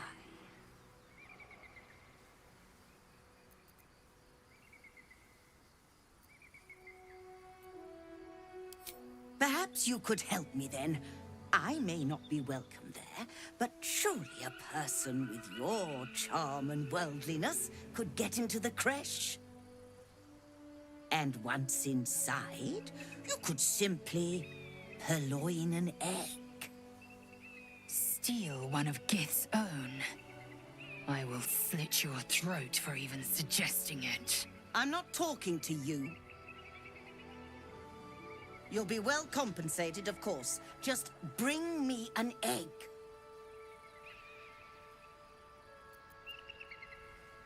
I should hope so. When adventure calls, I am always thoroughly prepared. Take a look. Okay, and this is the reason that I was going to be here, was because of being able to trade with Lady Ester. That's why I stayed level 1, was so that I could up her attitude to be able to grab a bunch of items that she has. I think I have a plan, because something else is going to go wrong here in a second. But I think I have a plan, and I hope that everyone isn't going to be too upset with me when I reveal the plan, but I'll deal with it afterwards. So we have some really good armors here and items that we can pick up. So the Graceful Cloth is really nice in gaining Cat's Grace, which gives you advantage on dexterity checks. So this allows you to have advantage on sleight of hand checks and that sort of stuff. while you're wearing it. So it'd be a massive increase to Astarian's ability to use sleight of hand checks. Would also increase the dexterity score by 2 to a max of 20. And gain a +1 to dexterity saving throws and increase jump distance by 1.5 meters. Now, it's expensive, but upping her attitude drops that price significantly. And then you have the Boots of Elemental Momentum. So whenever you deal any of the elemental damages with a spell or a cantrip, you gain momentum for 2 turns, which can be triggered all of the time because we have people with the Firebolt cantrip that can deal fire damage all of the time.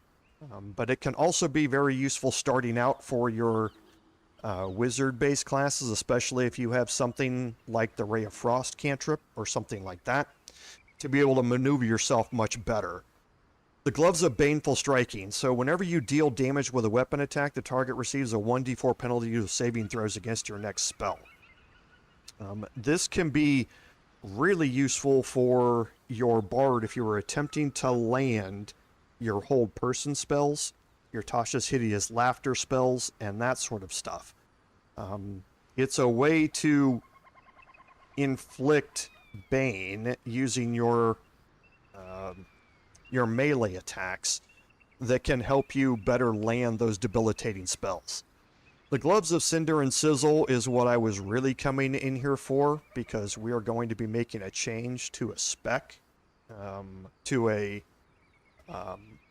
class on one of our characters, and this would allow them to just deal an additional straight up 1d4 fire damage, as well as gaining access to the Scorching Ray spell. Winter's Clutches is incredibly nice because of the Encrusted with Frost ability. Encrusted with Frost has a bunch of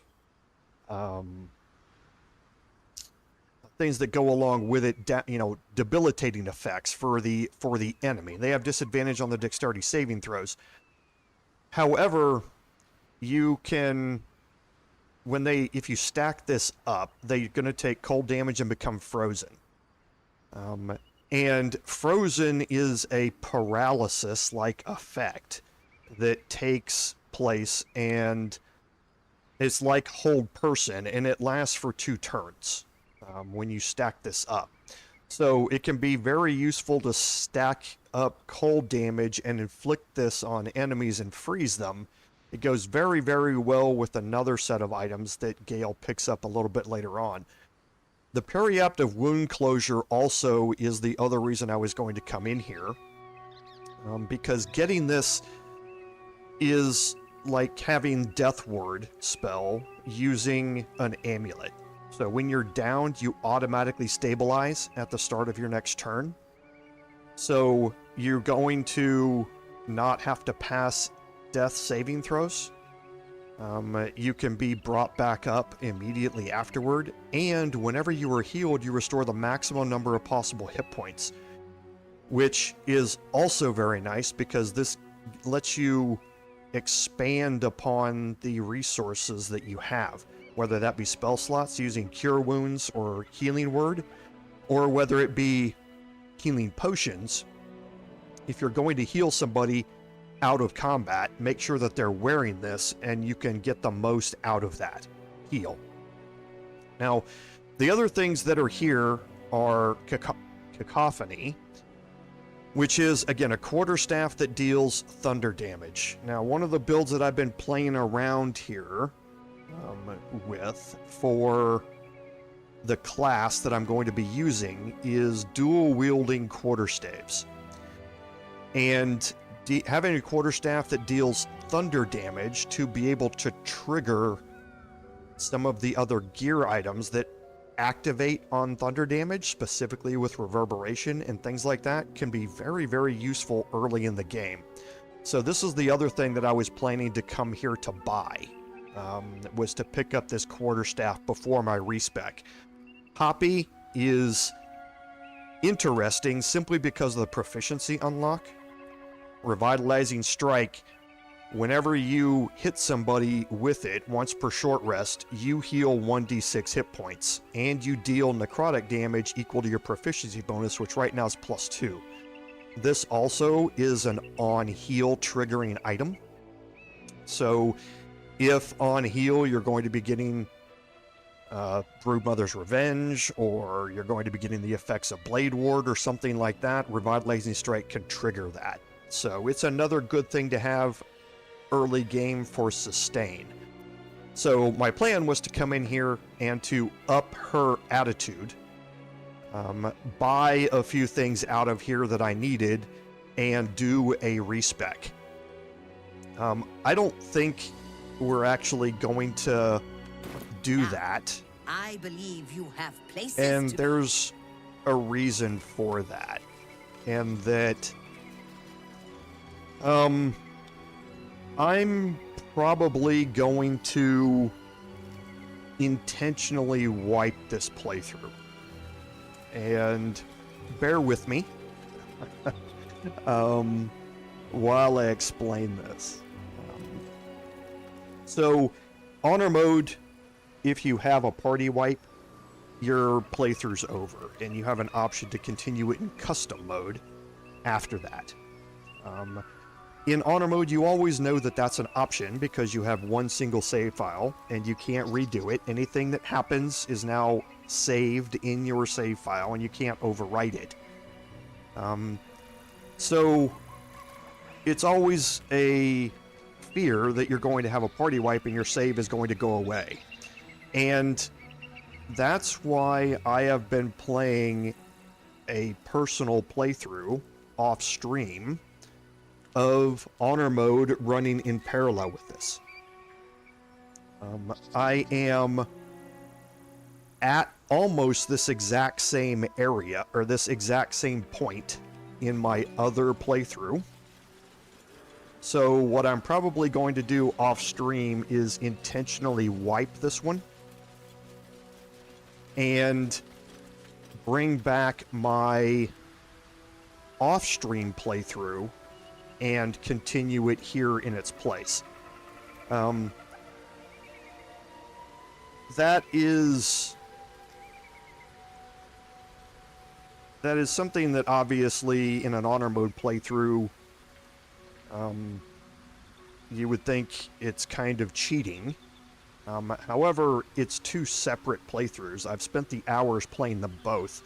It would be exactly what I would do as if this thing wiped and I started over again. I would have gone to that playthrough. It's just right now I have the option of either wiping this one and playing it again from scratch since I'm still in Act 1, which I could certainly do, and keep my off-stream playthrough running in parallel. Because if my plan was that if I ever party wiped and I was in Act 2 or Act 3 or something, I couldn't replay it from the start, so I'd have a backup stream ready to continue along. And what I'm going to do off stream after today is I'm going to see how much work it's going to take to get me back to this point. And if I can get back to this point without having gone through the Goblin Camp, or without having gone through the path here, I think it's better for all of you to see how all of that would play out. The Tieflings, one in particular, Alfira, has a lot to play, and I don't just mean the potent robe either. She has a big part to play in this later on, which now, if the Tieflings are gone, we cannot see play out in this playthrough. Don't waste a step. So I know I don't really care about Halsin and Karlach as much, because again, they weren't going to be active members of my party anyway. But the not having the Tieflings around, and all of the changes that's going to do in Act 2 and Act 3 is a bit much to stomach, I think.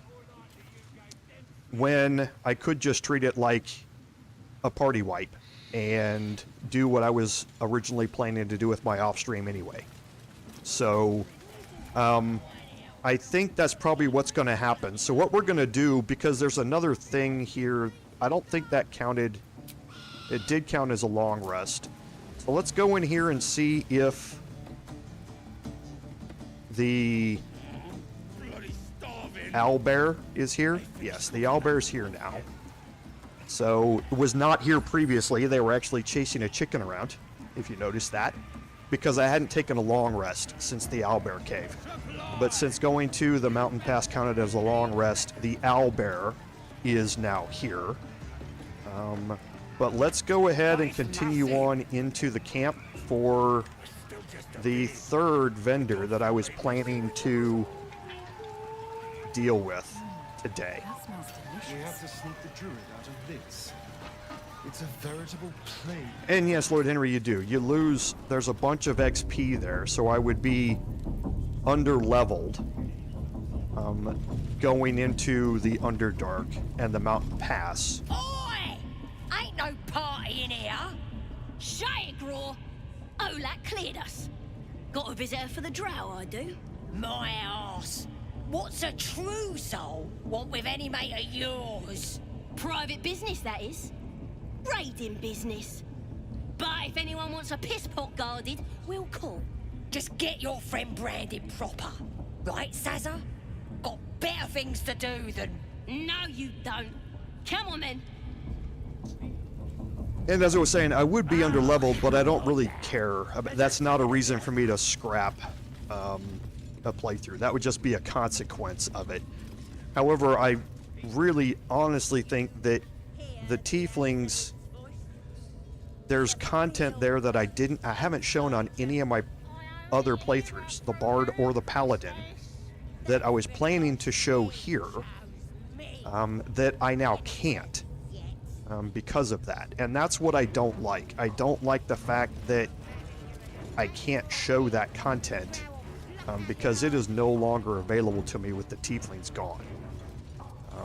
So that's really going to be the reason I think about it. So I'll deal with it off stream, and at the start of next stream or in a community post we'll talk about it. So Roa Moonglow was going to be the third trader I was going to deal That with. the jingle of coin, I hear? You've timed it well, my friend. Already turned quite the profit today, so I'm feeling generous. You joking? Goblins sell the best prisoners. Cheap, quiet, and eager to be elsewhere. Till this crowd converted and started sending their captives to Moonrise Towers, at least. No complaints, mind.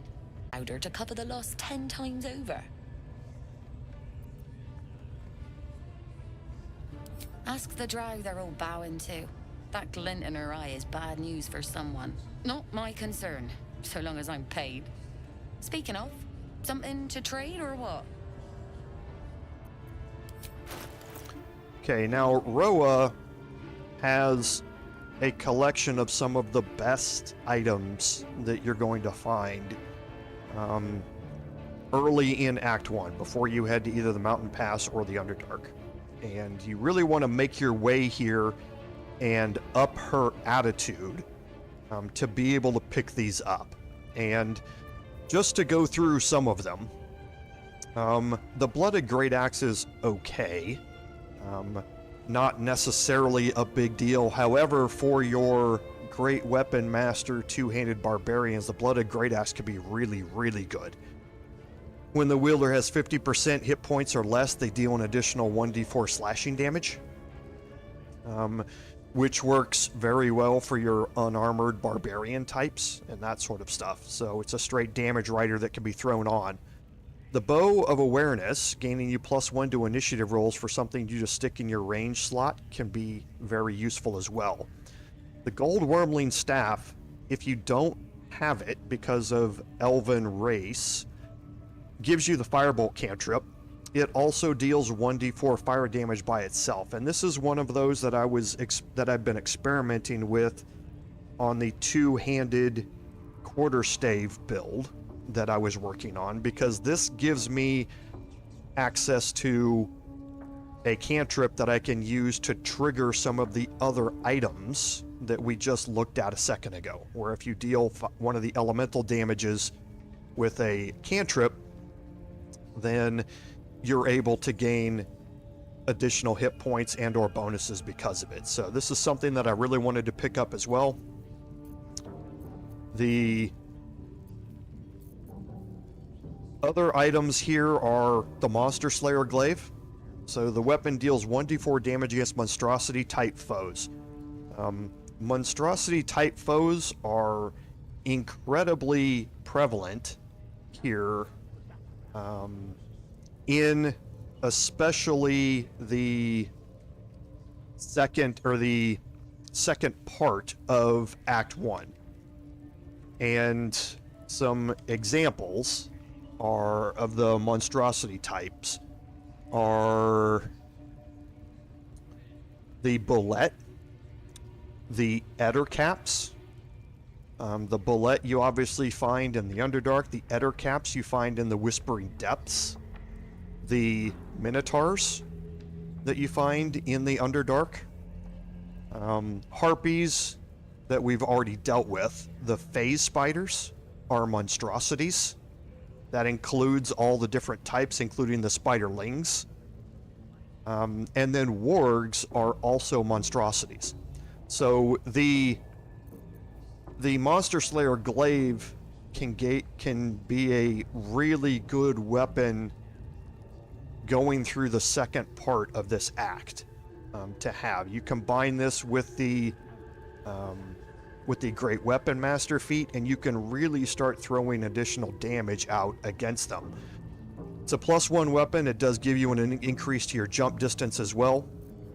And she's also got a couple of other things that aren't showing up in here right now, that we can come back and redo her inventory for, and see if they will respawn. She also has a good selection of potions. She has potions of invisibility, which are going to be here every time. That's a constant. It's not based on her loot table, which you can come back and pick up, which are going to be incredibly useful for the honor mode playthrough.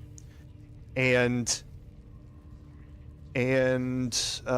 yes, Mark, actually that's true. I didn't look at the list to see, but I'm pretty sure the hook horrors are also monstrosities. So again, in the Underdark,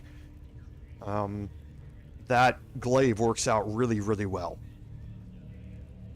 And she also has good selections of AoE arrows, specifically arrows of fire, arrows of acid, and arrow of roaring thunder. These are going to be very useful during the hag fight that's coming up later, and this is a good place to pick them up. So this is the third vendor I was going to come into, and out of the three I was going to raise the attitude of two of them to be able to purchase several items from them before I continued on.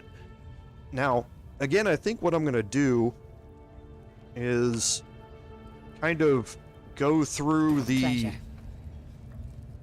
rest of the things I was planning to do today in here, but not really pick up the items because it'd just be a waste of time, I think.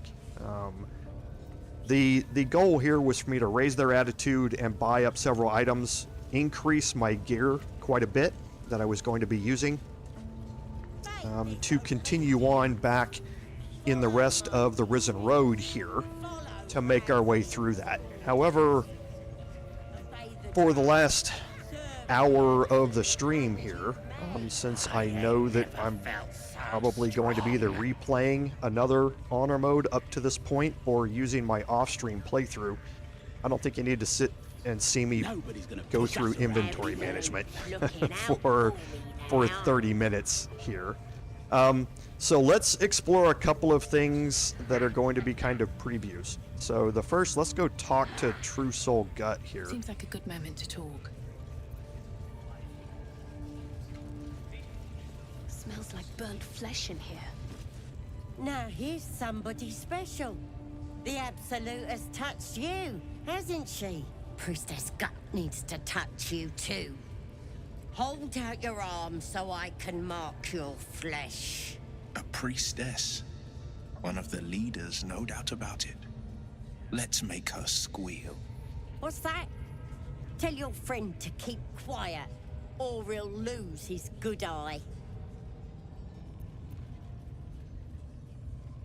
Ready for the fire, are ya?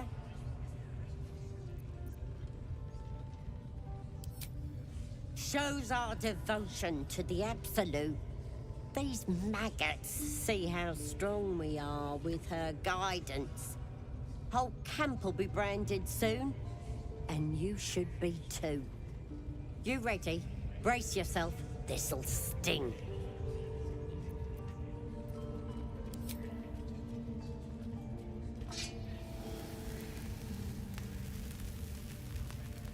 Hold still.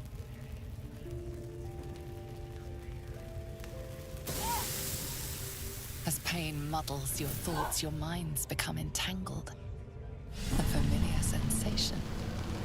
She too carries a parasite. Darkness seems to swallow the temple, leaving you with a vision of the goblin priestess receiving instruction from a handsome young man, one of the chosen. The vision dissolves away. You stand before the goblin priestess in the temple once again. Her faith floods into you, a tide of shuddering ecstasy. Her tadpole nestles within that mania, secure, hidden. I feel you in there, digging around. Works both ways.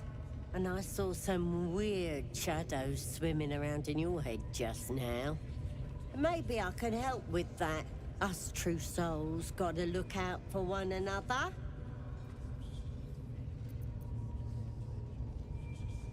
With the Absolute's will, I can fix anything. Let's deal with this in my chapel. It's private. Don't want this lot interfering with true soul business. Okay, and Priestess Gut is going to leave. And I got one brand out of that. That is not the only way that you can get branded, though. What a day. And here we go. Ain't polite to stare, Wormwalt. If you ain't got the guts to get branded, clear off. once she leaves for her chambers, you can get Warlock Grease to brand any character you want. Happy to oblige.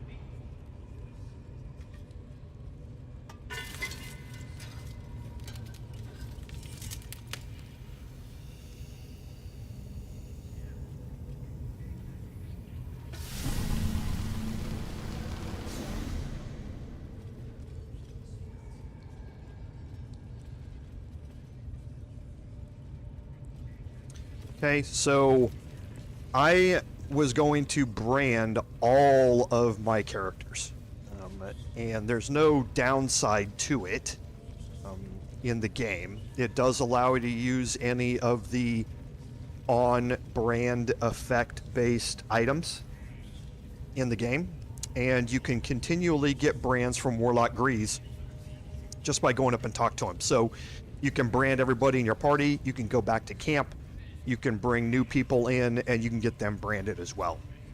So that's a good way to get brands on everybody, all at this time before you start dealing with how you're going to approach the Goblin Camp, is by utilizing Warlock Grease here, rather than exiting out of the conversations with Priestess Gut over and over again, who's now here in her chambers. You can just have him do it, which is quite a bit simpler.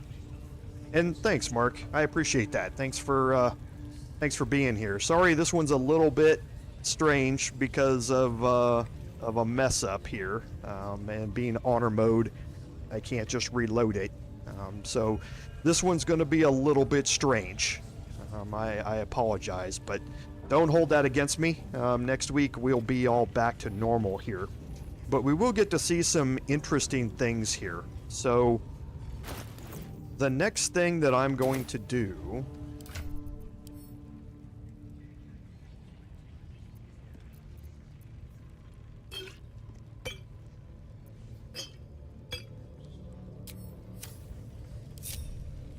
Okay, is I'm going to put the potion of invisibility on, not on Astarion, on Lae'zel.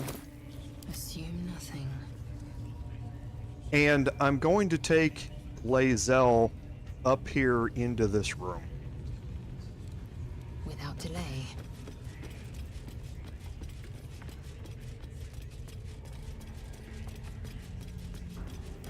And I'm going to go into interesting.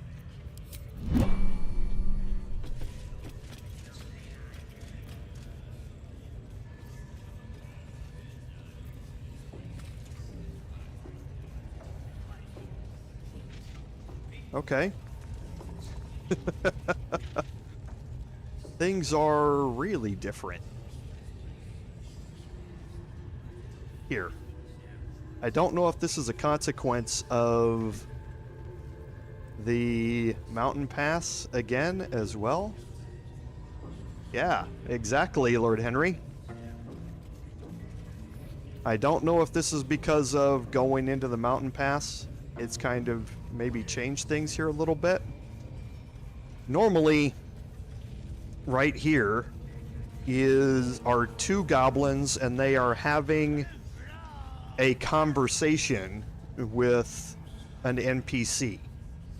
And they will eventually push that NPC into this area here, and the spiders will come out and feast on him. Now, his body is not down here.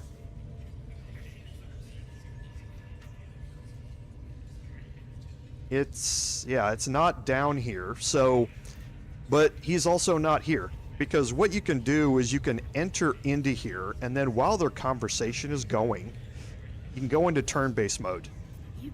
You can throw an invisibility potion so that it hits him, and he will run off. And you will be able to have a conversation with him afterward. Now, I obviously can't do that because he's not here. But that's one of the couple of different ways to save him. That's one of the easier ways to save him. You can also run in here and cast Feign Death on him. However, Feign Death tends to be a little bit iffy depending upon where they are in the conversation. If you cast it too late and they've already actuated the shove mechanic, then Feign Death, they will just shove his unconscious body into the pit. And he will die even though he's got Feign Death on him. So it's easier just to come in here and pop and throw an invisibility potion at him. But I don't have that option here. And I don't know why. So some of the things I was going to just pop in and take care of, I'm not able to do here because it looks like things are a little bit different in here. So I wonder if what's happening over here. Okay, so Abdurak is still here. And so Volo is still here as well. So some of the things that are available here in the Goblin Camp I can still do. However, and I haven't done this in my personal playthrough, but we can go have another conversation. It's kind of liberating a little bit since I know this playthrough is not going to continue on after this. Because I can try and get a little bit of looking ahead here. Let's not do anything suspicious while it's watching. What are we waiting for? Spears are sharp. All lads are all riled up and ready. I'm sure Halsin is. But we can go check and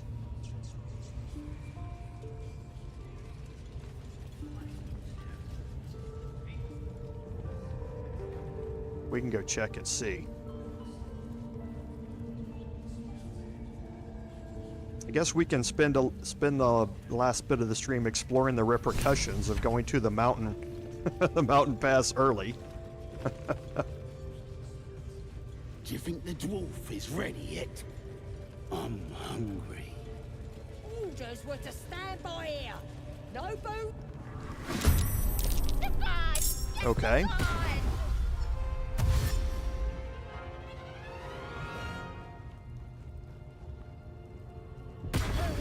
Yeah, see?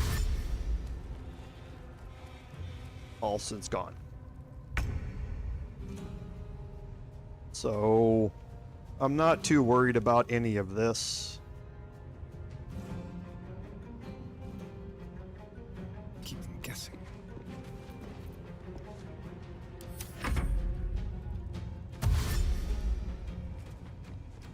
Are the wargs out, or are they still locked away? Looks like they're still locked away.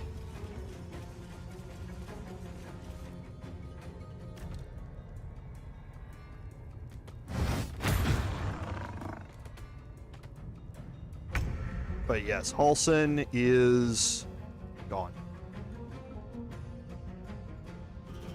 So, not part of this combat at all.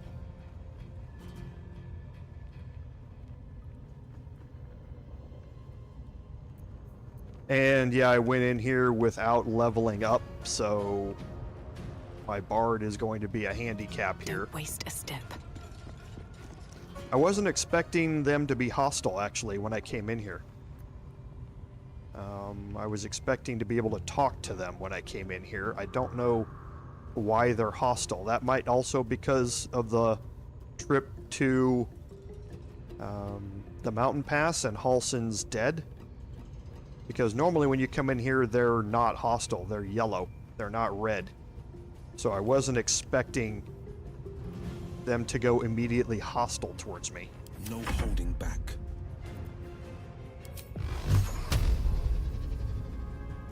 That won't work. Making my move. Victory awaits.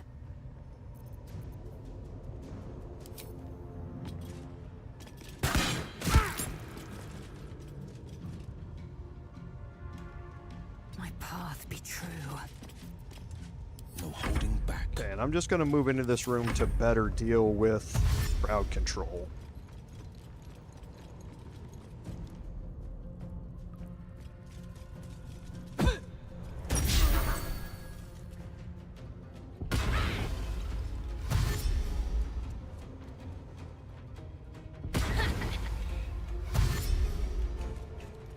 Because I can't let them leave either.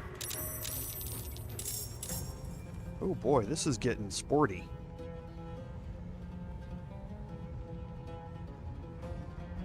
Oh, okay, because he did get out. They both made it out. Okay, so that's why the reinforcements are here. Are because first and third made it out. I wasn't planning on letting them get out, but they had a huge... They left when they were right here. I think. So yeah, we got reinforcements now too. This is fun, everybody. We may actually... No, we won't. Well, I don't know. We might. Because I'm completely unleveled. So...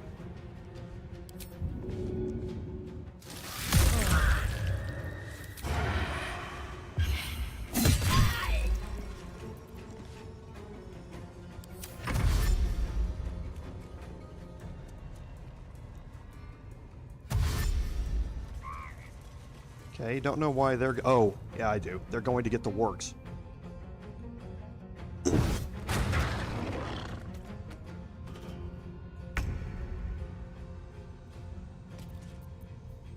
Okay, so my best bet here with me being level 1 is going to be to use my inspirations to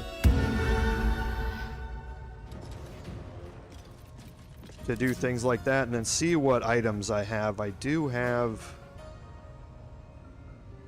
an acid vial I can throw.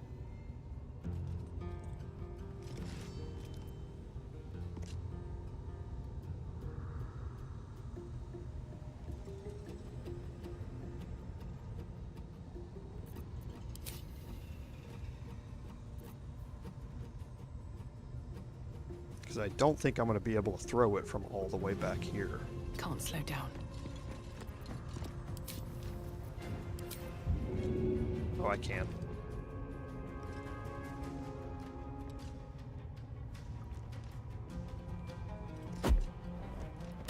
Again. Okay. This is my time.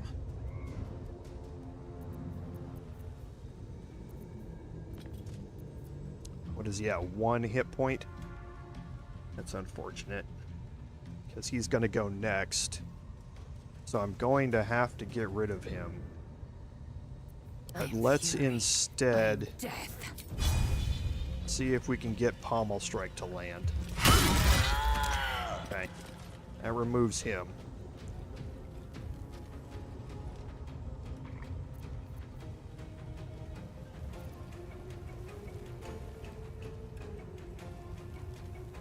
And let's go get next to all of them.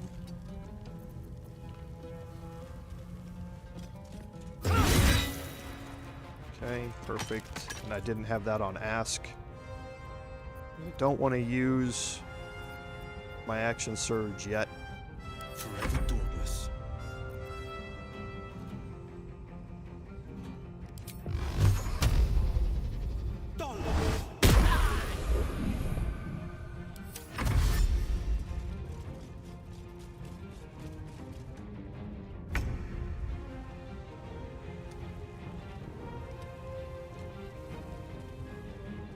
Okay, so Astarion is not going to be able to get sneak attack there. He's going to have to hide first.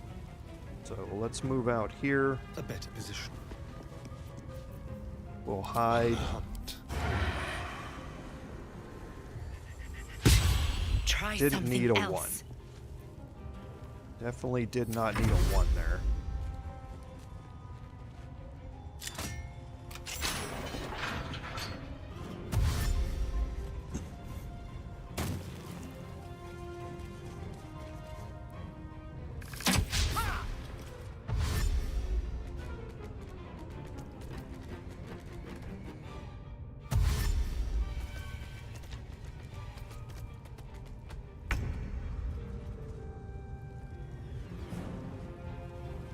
Okay, so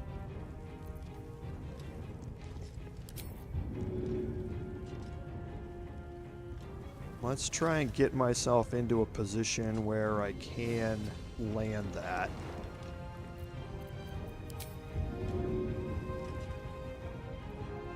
And still give melee attacks.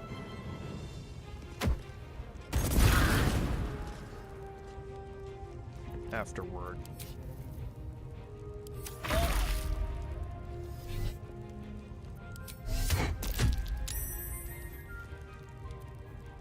I'll take that. It's a free kill. What are we at, 9 here? Who's within range? The wargs are still going to have to dash.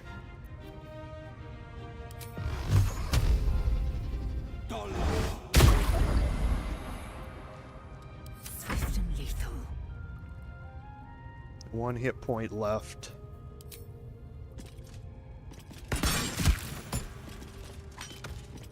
Okay, and now we're going to move back inside the room here.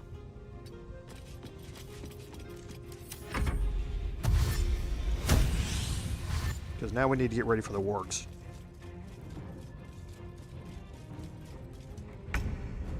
Astarion will take some shots here.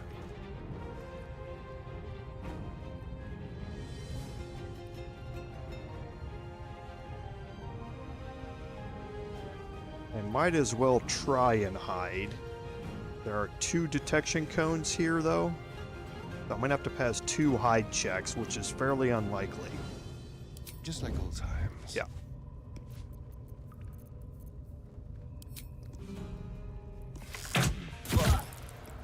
And I'm going to move him back into the room here. Time to move. And now let's get ready for the wargs. They're going to have to dash.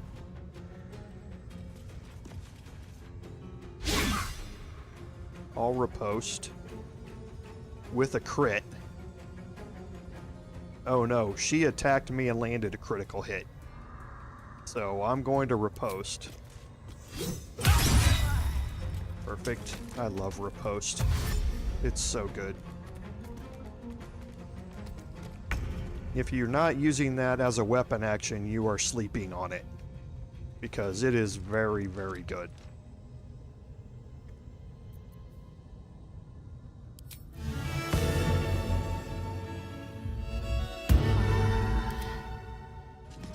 Time to strike.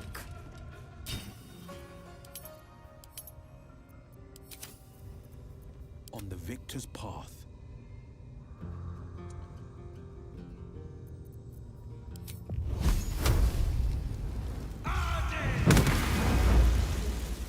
That's exactly what I needed.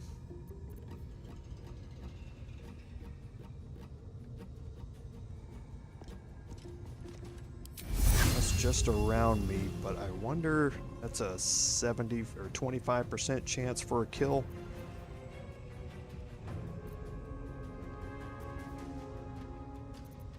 Still breathing, despite everything. Almost no chance to hit here. Oh, 25% chance with disadvantage. Well, gotta get a roll every once in a while, I guess. Especially with the way the stream's gone today. I am death. So, Butcher Vrak is within range, I think. So let's move back a little bit.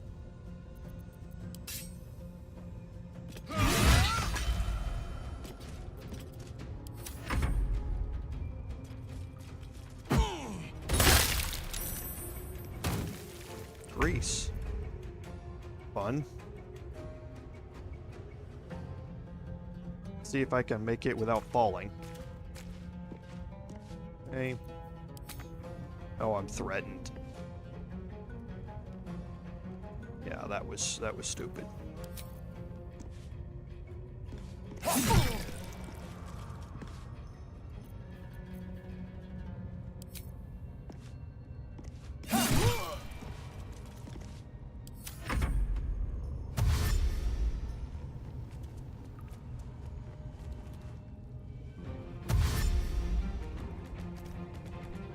I guess the good thing is that he's clogging up the doorway so nobody else can get in here either.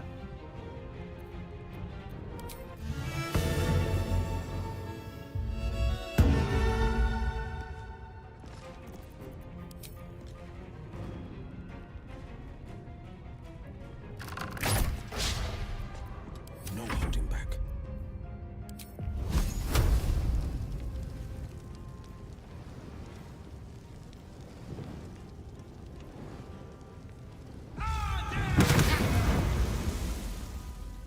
Okay, that was a huge disappointment. To strike. Now let's see if I can make it without falling. Okay, I really don't want to use... But if I can get the kill here, that would give me my bonus action with Great Weapon Master all in.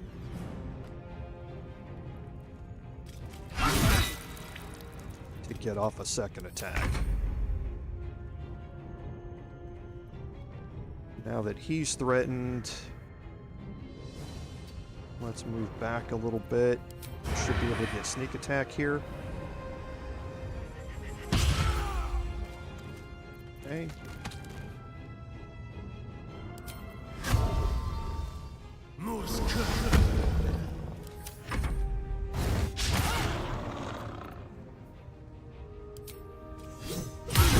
Riposte is just so good. It's just so good.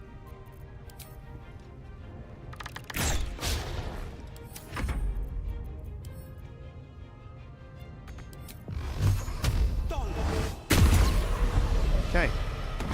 So that actually went easier than I thought. Should mind my step.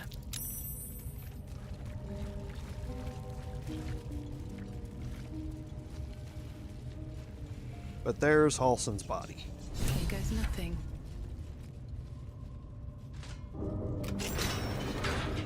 What's interesting is, can I...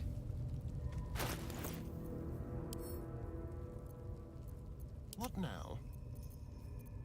Never a dull moment.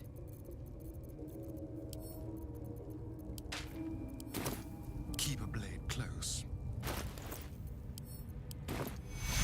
Nope. So Halsin is gone.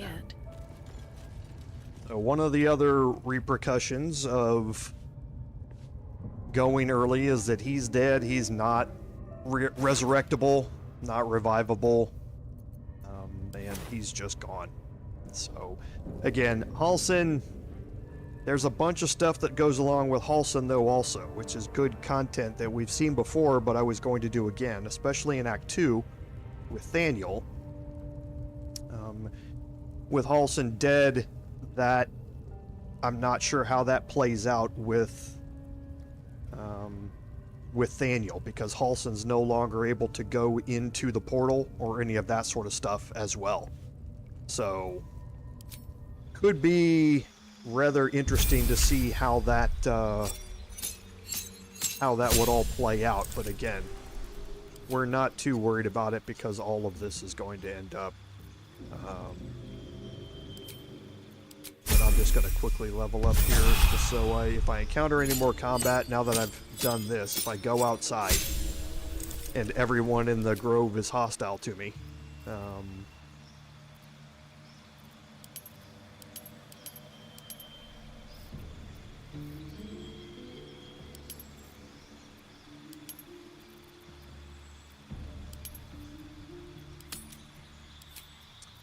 I will have a fighting chance.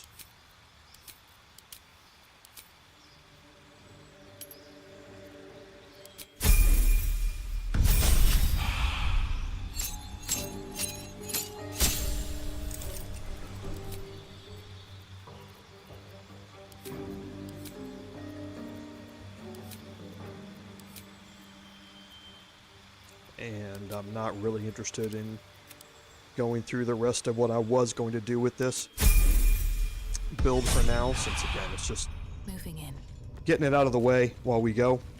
There are some more fire wine barrels around here that you can pick up for barrelmancy later on. But yes, Halsin is now gone, so I'm anxious to have another conversation though. But, and yeah, the 3 goblins that were out here got called in as reinforcements when the goblin children ran out. But I'm anxious to see if when they ran out they alerted the whole thing. Doesn't look like they did.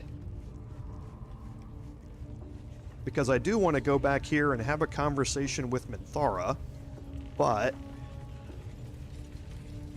I don't see Saza. I walked in her earlier and didn't see her.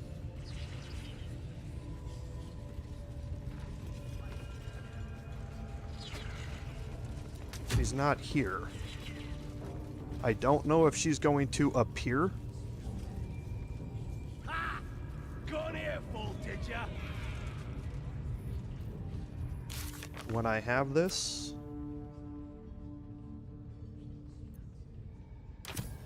I wonder if she's just standing in here somewhere and I missed her and I need to go talk to her. But I want to illustrate the conversation with Minthara here as well.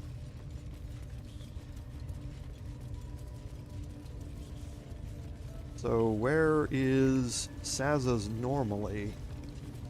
Up there on top, but she's not.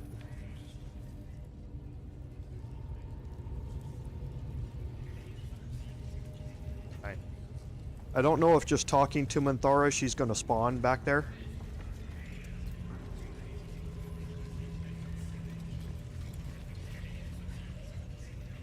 But she's normally standing over here. So let's just go talk to Minthara and see if she shows up. Because I don't see her anywhere else.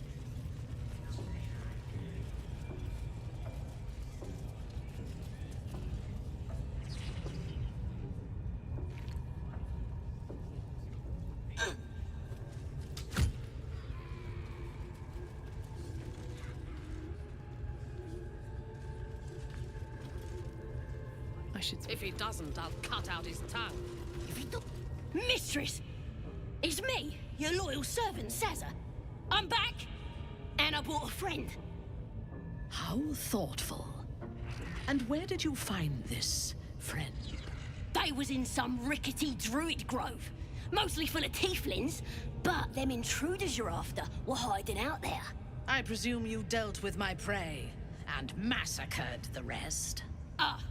Well, the thing about that is, they sort of massacred us. This mug helped me escape, though. I say we stick a few holes in her, show how grateful we are. You feel a cold hand caress your mind as the drow praises you. Oh dear. Your prisoner is one of the Absolute's favorites, Sazza. A true soul. Nah, it can't be. They was in the grove, hanging around with the tieflings. Undercover, no doubt.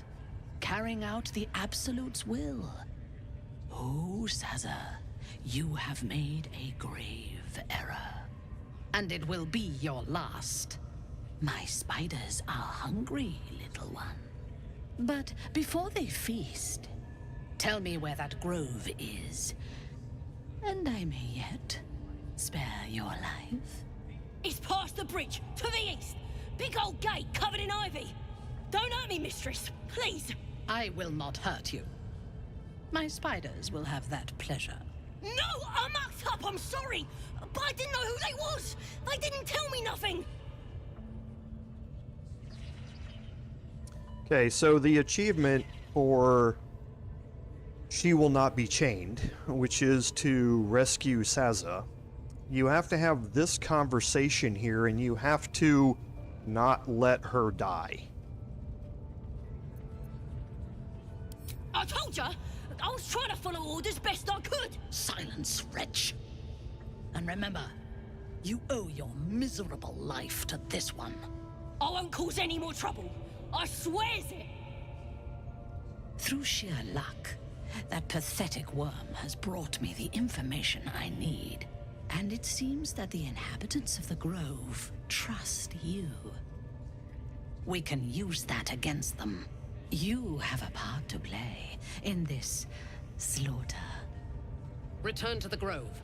When my raiding party approaches, throw open the gate and signal me. The fate of the grove's inhabitants hangs in the balance. Killing the drow here would spare them, but it might be better to face her warband at the grove itself, on familiar ground. On the other hand, participating in the slaughter as she asks may be the perfect way to earn her trust and access to the cult's inner circle. Okay, so 3 different ways you can play this out. So the first is to do things here. The second is to do things at the grove. Now, at the grove, you're going to have 2 choices. You can either let her raid the grove, in which case you are going to side with her against the druids and or the tieflings if they were still there. And then you have the option at that point to romance Minthara at the party, which is populated now by goblins afterwards. That's going to have a bunch of negative effects to your party, obviously. Will, most notably, is not going to want to be a part of things anymore after that happens.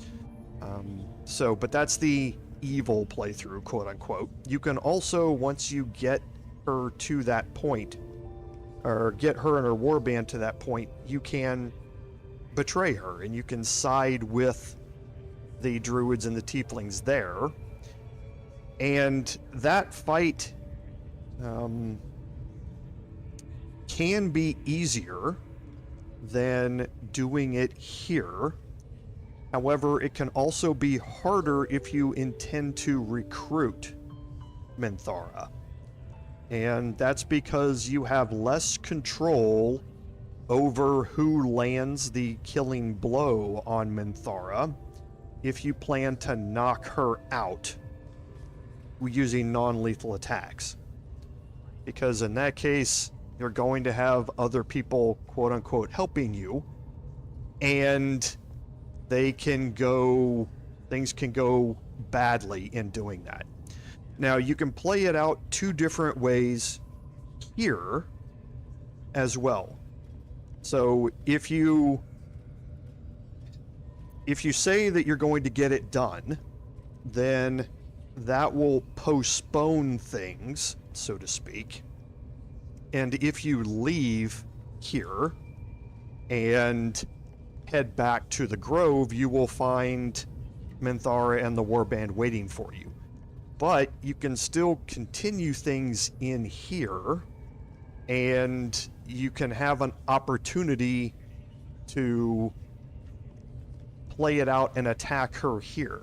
Now, if you're trying to do the Saza achievement, you have to then kind of plan around that as well, because Saza is still here in the Goblin Camp. So if you attack Minthara here, then the entire Goblin Camp goes hostile, and you have to then knock Saza out during the fight. Or, once you're in here, find another way out that does not get you into combat with Saza, and then progress to Moonrise Towers, where Saza will appear with Minthara if you've knocked her out. And you're able to save Saza and Fezzik at that point, because he will appear there as well, and spare them both, and that will trigger the achievement, and then also being able to persuade them not to kill Minthara and rescue her, and you can recruit her that way. So you can also straight out attack her here. I'm severely underpowered for this fight. Minthara as a paladin and having access to extra attack would just, she would ruin this encounter. If I choose to attack her now. So I want no part of this, and you misunderstand I'm here to slaughter are going to lead to negative actions. But if you say I'll get it done... Good. Marshalling the goblins is no simple matter, but my warband will be ready to attack by next light. Once we are in position, we will wait for your signal, and then we will break them all. Okay, you're going to get the Assassin's Touch. And now, if you act quickly here during this time, you can attack her before she leaves. Or, you can follow her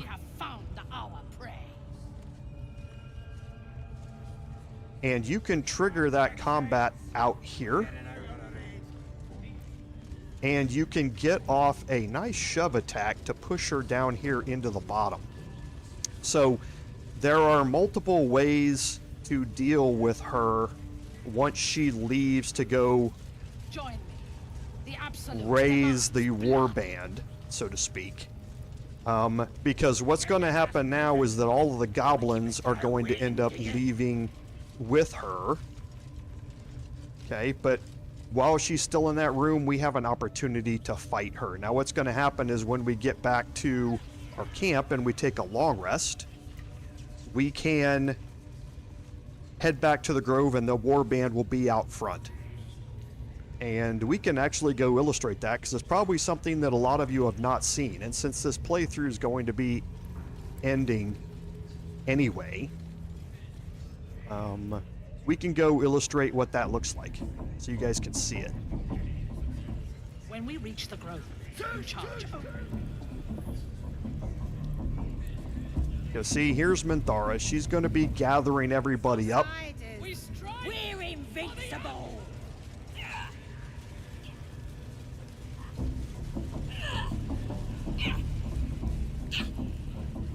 Okay, and this is her warband that she's taking with her.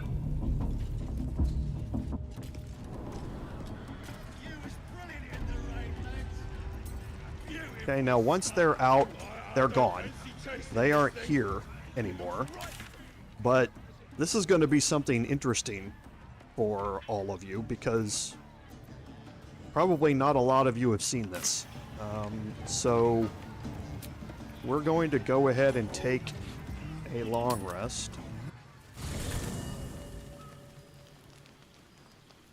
And we don't need to talk to anybody. Again, I don't care about the rest of the stuff since the playthrough is going to be done anyway. We're just illustrating some things I've come to sate you and be sated. I lead, you follow. So remember, we were going to do the encounter with Lae'zel. I don't want to waste time since we only have 13 minutes left here in the stream. We will convene at dawn.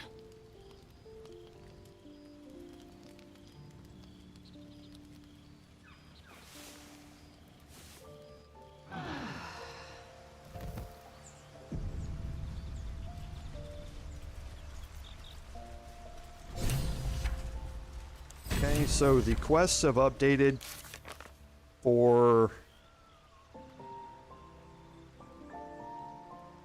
raiding the grove. Here it is. So they've set up, they are waiting for us to infiltrate it.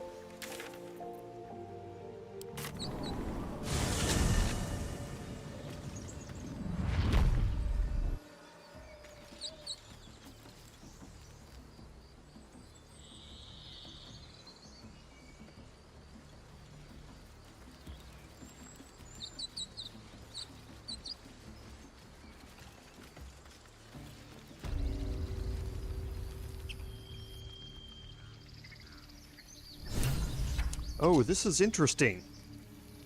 Because of going to the mountain pass.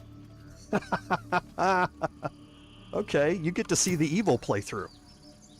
Because of going to the mountain pass and Halsin being dead and the Tieflings being gone, there's no encounter here.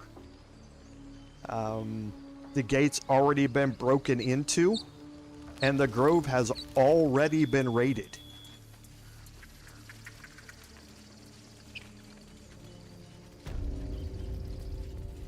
So yeah, we have the, this is what you normally see, the sappers out here. This place is ours now!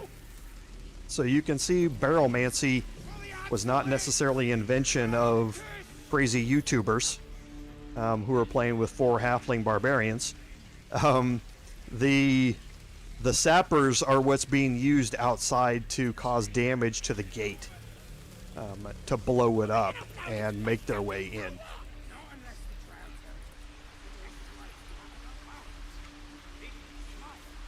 So yeah, this is interesting. I haven't done this in literally probably a year.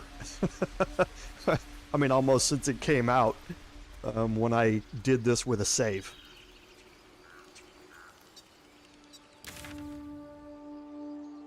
So I need to go talk to Minthara over here. I forgot. She's up here. She's not down here in the grove itself.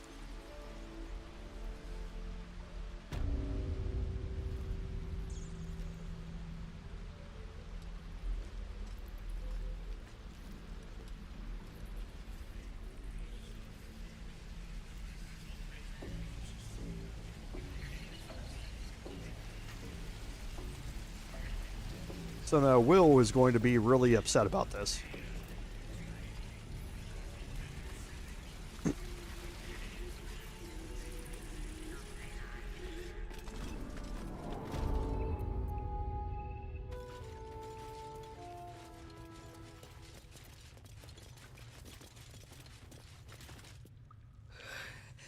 Praise the Absolute. She will reward us well for this exquisite carnage. There were few left alive. You began the slaughter without me, I assume.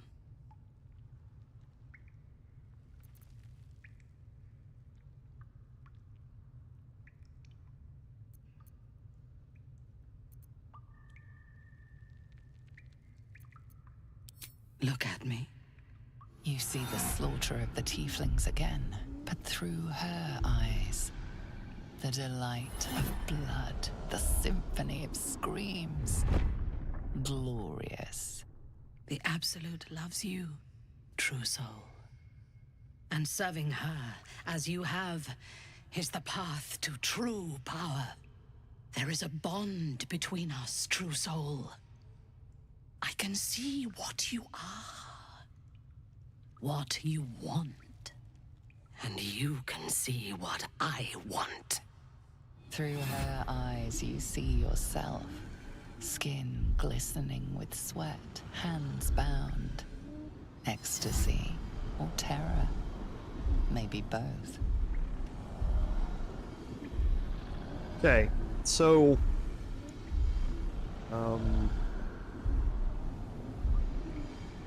yeah. This leads you into the way to romance Minthara at the party, and that sort of stuff. You feel her breath on your neck, her fingers running down your spine, and then it is over. I will come to your camp tonight. We will celebrate this victory. Together.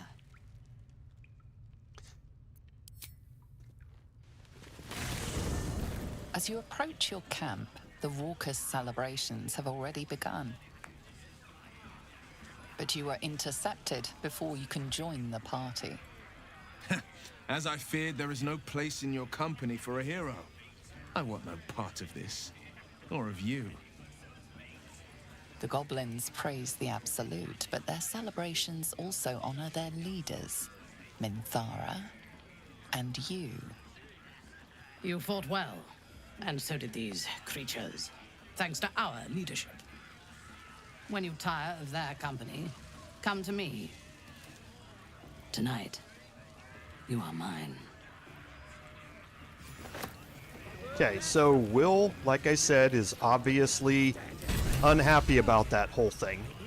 You did receive a gift from the Absolute. It's basically a tadpole, a parasite, that you can use. This one is a true soul parasite. It can enhance you. You can absorb its potential. Open your mind to it. You already know how.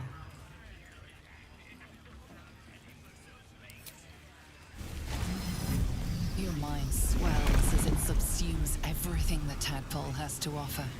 Everything it was and everything it was destined to be. Pure potential. Pure power. Good. You have grown your power and improved your chances of survival. Okay, so Will obviously didn't like that, as I mentioned. He's going to be taking off. The Tieflings, they're all laying around dead here in our camp. We have some goblins that we can talk to. They're roaming around the camp. And looking at where we have, or where we are, so Halsin is dead. We're not going to find him. We did get to go about absorbing the tadpoles, and now that's unlocked our lithid powers that we're now able to use. We can still go back and rescue Volo, that's not a problem, and the continuation of Gale's quest and Lae'zel's quest relies entirely on heading for Lae'zel back to the creche, and for Gale heading into Act 2. But here, and yes, Will left our party for good. So if you go this way, now it's Parlak, Halsin, and Will that are no longer available for us. And Minthara is here. Now, this is the only way to get the personal encounter scene with Minthara. The regular way of rescuing her and romancing her will not trigger the private get-together scene. If you want to have that scene, it's only triggerable here by taking the quote-unquote evil playthrough and doing what we did here and sacrificing the grove. Then when you go to sleep, instead of selecting who in your party, you want to spend the evening with, Blood and brain. Minthara is going to take you, and you will have what was alluded to in that conversation, your intimate scene with Minthara at the end of the night. So we're not, it is, I have it on streamer mode, so none of that is showing, but it's still probably a little graphic for for the stream, even without that on it. But this is the only way to see it. So you can talk to the other members of the camp, just for an instance, for Shadowheart. What a glorious celebration. Hip deep in gore. The goblins stole good wine. It goes straight to the head. So Shadowheart is drunk. She's obviously upset about the whole thing, but she's drowning herself in a bottle. What's wrong with enjoying a gift from our guests? Maybe, if I down enough of this swill, it'll pickle the worm in my skull.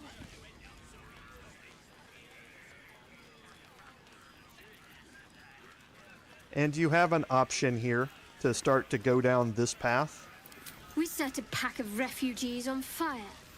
A child could have done it. Not exactly an ambush for the ages.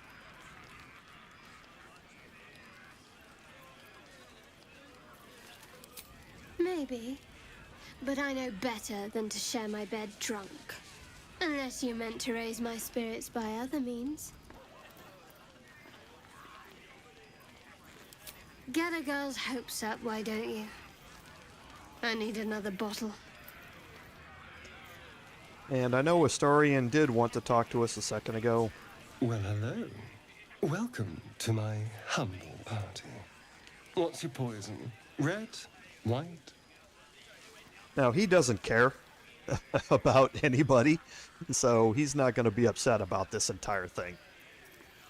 Ah, a good, full-bodied choice. So, what are we drinking to?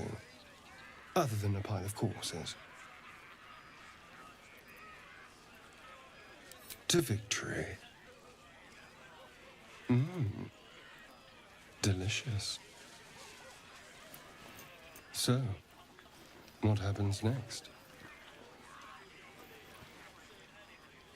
So there are some interesting conversation options that go along with this. Larian has programmed some stuff into this that make it incredibly comical how far down the line of decision trees they have decided to program into the game.